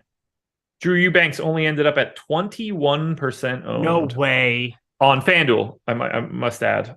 Well, on DraftKings, let's find out in the $15 here on the old iPad here. I ended up with 34. Steven Adams crap. We got on. I'm assuming he's in my main ones here. Center. Skylar wants to know why Aaron Gordon's 2% owned. Drew Eubanks is 38.47% on DraftKings. I'm okay being under. What did we project? Probably right around there, right? 32%. Yeah. Okay. Skylar, I don't know if you think that Aaron Gordon 2% owned is too high or too low, but I wouldn't have thought about him today. That's for sure. Oh, man. 7-11 already, man. We do probably want to talk at least a little bit about BetMGM because of how good the deal is right now. So if you're in a legal betting state, which definitely doesn't include the state of California right now, But if you're in a legal betting state and you've never signed up at BetMGM before, exceptional deal here. Link in the description. Go sign up at BetMGM. You got to make a qualified deposit. You got to put down like $10 on a bet. But the key here, you'll get up to a $1,000 risk-free bet and 2 months of Stokastic Plus Platinum for free. That covers everything we have except for Fantasy Cruncher, which you could add on. But I mean, in terms of getting a $1,000 free bet and 2 months of every single sport that we have, every single piece of premium content that we have behind the paywall, that deal is exceptional. Stream Elements bot dropped it in chat right now. You'll also find it in the description, but please go check it out, guys. No brainer. What's that face for?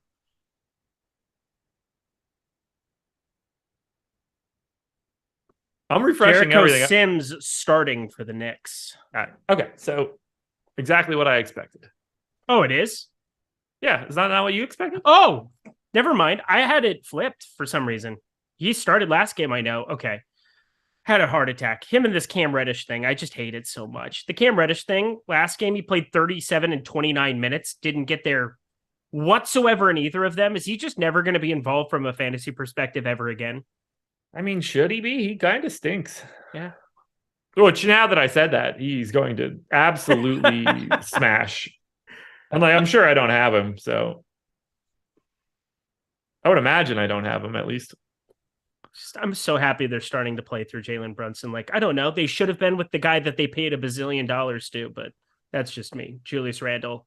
Every time he gets a low post touch, an angel dies in heaven.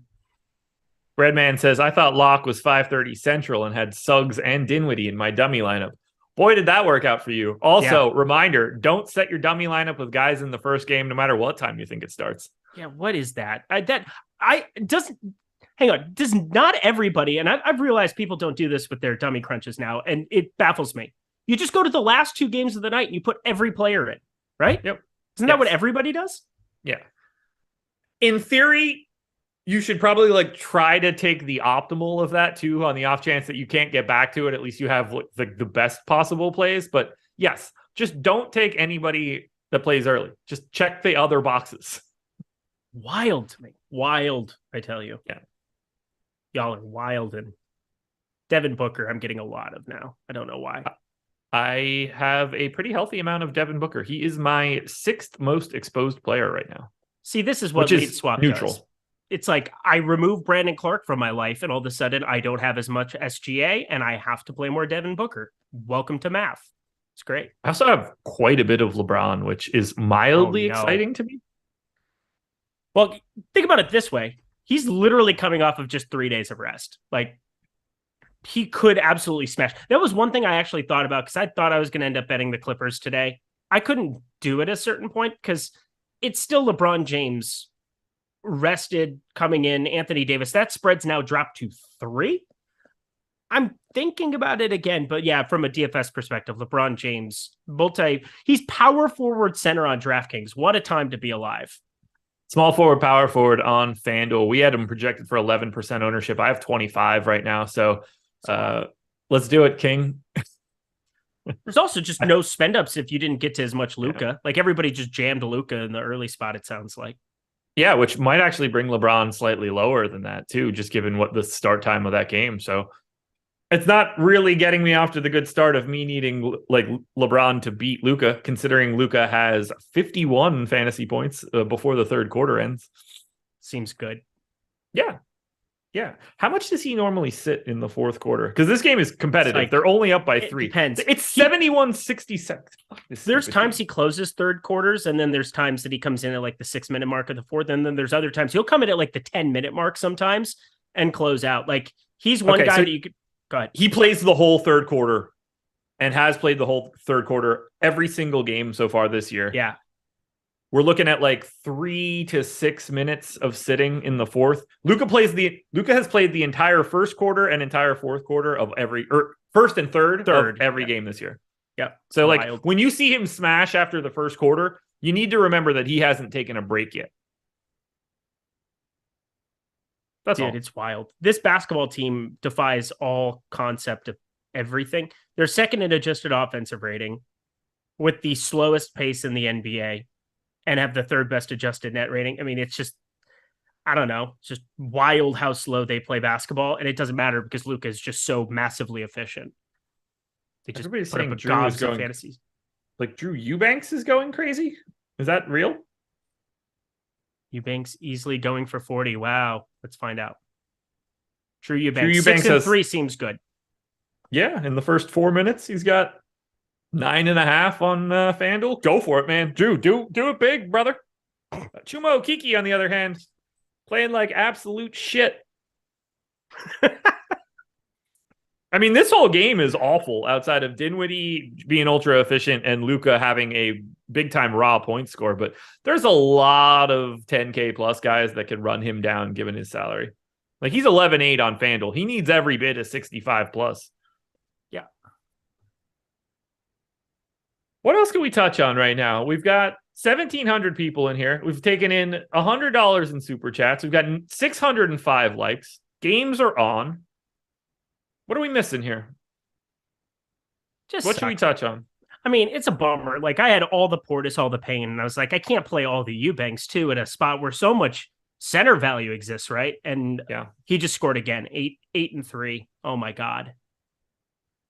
He has 8 of the Blazers' 10 points.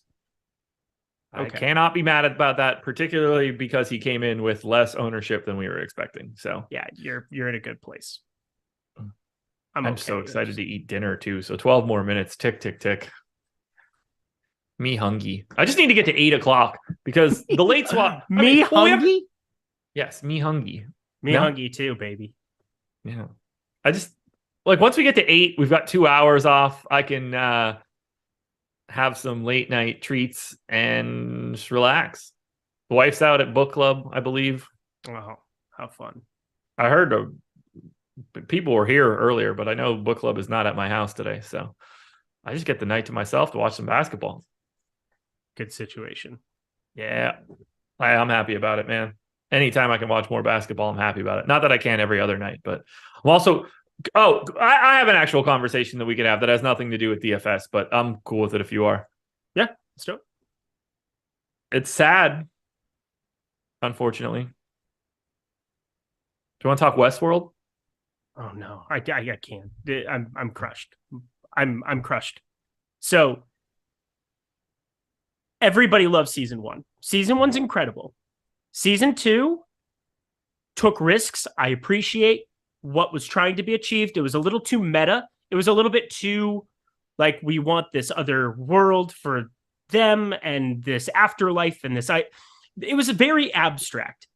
Season 3 started gaining momentum to season 4, which was fantastic. I don't know how anybody just watched that last season of television and isn't insanely excited to put a bow on it.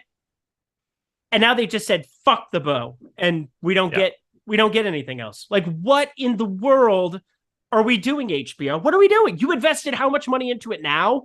And you're just like, oh, you know what? The payoff doesn't matter anymore. The payoff doesn't matter anymore.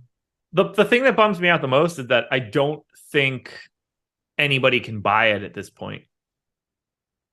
Like, I don't think anybody's going to buy it for season 5 off of HBO. Like, we got to pray for Netflix or Hulu, right? Yeah, those are your only 2 options. It's that, or you have a movie. You do a movie to bring it together like Deadwood. And this was something I pitched to my buddy because I was just like, Deadwood did a thing 10 years after the fact where they were able to tie up some things. They had another story they wanted to tell. We've seen it with El Camino, where there was more to a Breaking Bad universe.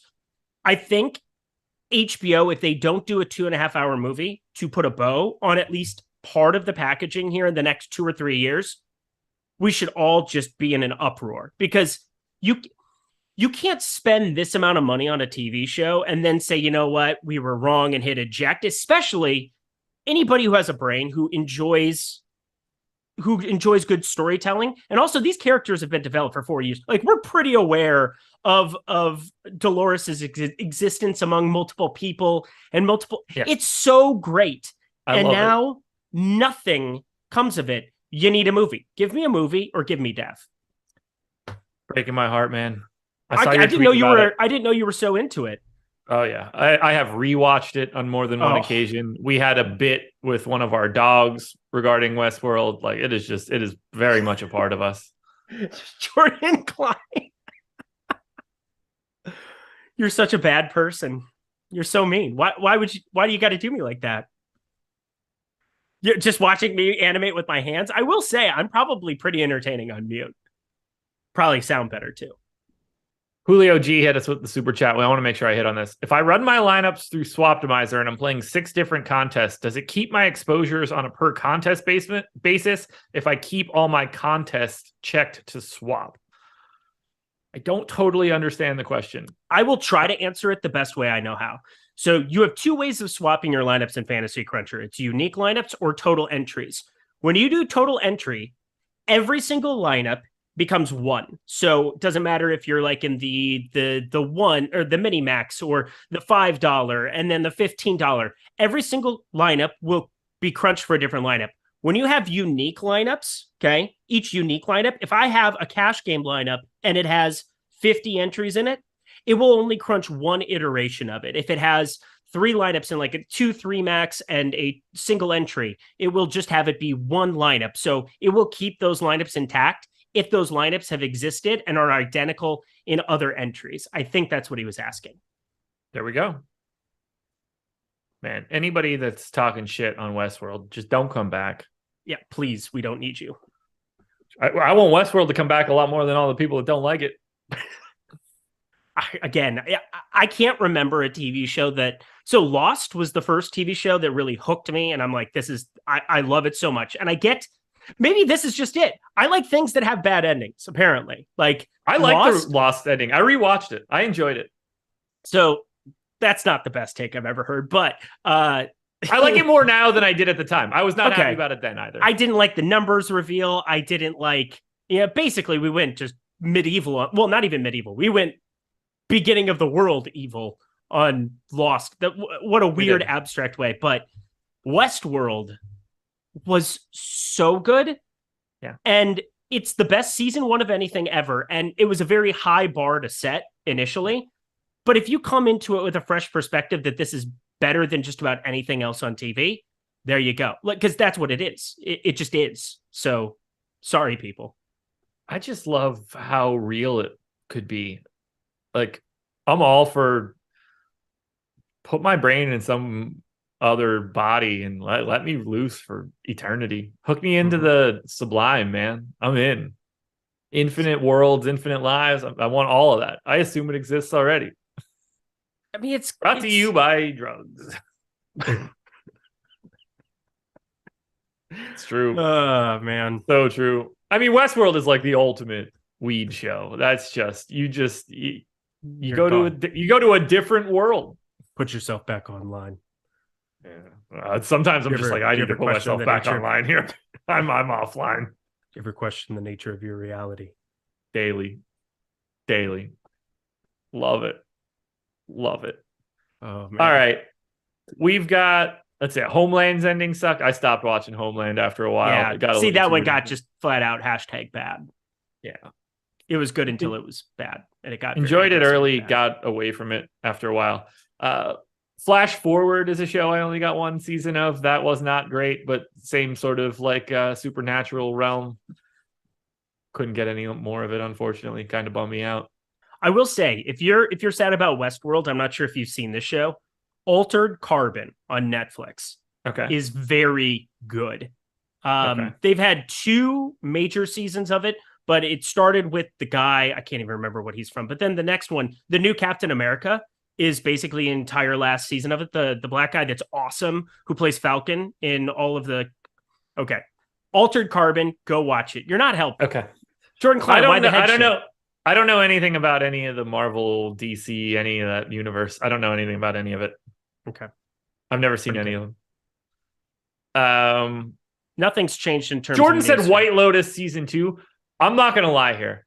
I think that the first season of White Lotus is the biggest gap between something people have liked and something that I like in my life. I hated it.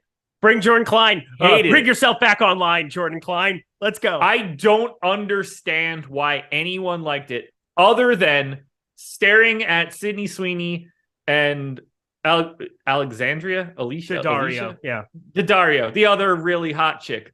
The only appealing thing in that entire show. Stifler's mom made me hate it. I have never liked a character less in a show in my entire life. Don't get it. I don't understand why anyone thought it was good. That show won like multiple awards, didn't it? Yeah, it literally swept the Emmys, basically. Yeah, swept the Emmys. Yeah, no. Are we gonna act like the best movies in the world win the Oscar? Because they don't. That's pretty true. I don't know the hotel like. What's manager that? What's is the best. stupid show that has like Michael Douglas in it that wins all the Emmys that no one that's not 900 years old would watch? The like McClinsky Method or something stupid, something in that vein. Nobody watches that shit, and it's winning Emmy after Emmy. Nonsense. I don't think there are demographic here on the old YouTube streets. So yeah, I think we can go full bore and attack them. It's not very good. Like, I can't figure out what Steve Zahn's son's deal is for all of that. Steve Zahn's fun. I love me some Tammy Taylor. I don't know what the point of her character was on that entire show. People are getting stabbed, stupid. Hated it all. Hated every bit of it. All of it. The drug addict, like, guy that runs the entire hotel. Like, what are we doing here? It's so preposterous. Jordan, just unmute yourself, man. We've got 2 minutes left. Yeah. He's the worst. He's the second worst part of the show. He makes the whole thing. He's the best character on the show. 100%. He should just go to jail. Like, there's not a single redeeming character on that entire show. Who do you root for? I mean, just watching the whole thing just like pan out is just incredible. Why, Lotus? The Sun. You cheer for the Sun. The Sun's going through some shit. Well, you obviously have some ties to the Sun and have been, I don't know. Never mind. I'm mute. Yeah, Excuse me? I did not root for the Sun. Let's put it that way. You have some emotional connection there. I'm just saying, dude. He's dad's nuts, kind of thrown into the middle of the whole thing. Wants to just stay over in Hawaii. I may or may not have moved away from home 12 years ago. It's a thing that may or may not have happened. Yeah, hated the Sun. He's the worst character ever. Don't understand it. Just keep cranking away and you're sweet, man. Just enjoy yourself. Who cares that you gotta sleep in the closet or whatever, dude? And then when he like steals all the drugs from the girls and like they like ask for it back and he doesn't. And they catch him in his office. Like it's fantastic. It was the worst. Worst. Hated it. Sydney Sweeney smoking hot though. That is confirmed facts. Yeah. Is the new season's out already or no? Yeah, it's out now. I haven't seen any of it. How many of the same people? A lot of the same crew. I assume it's stupid Stifler's mom got to come back, so the whole show still lasts. Yeah.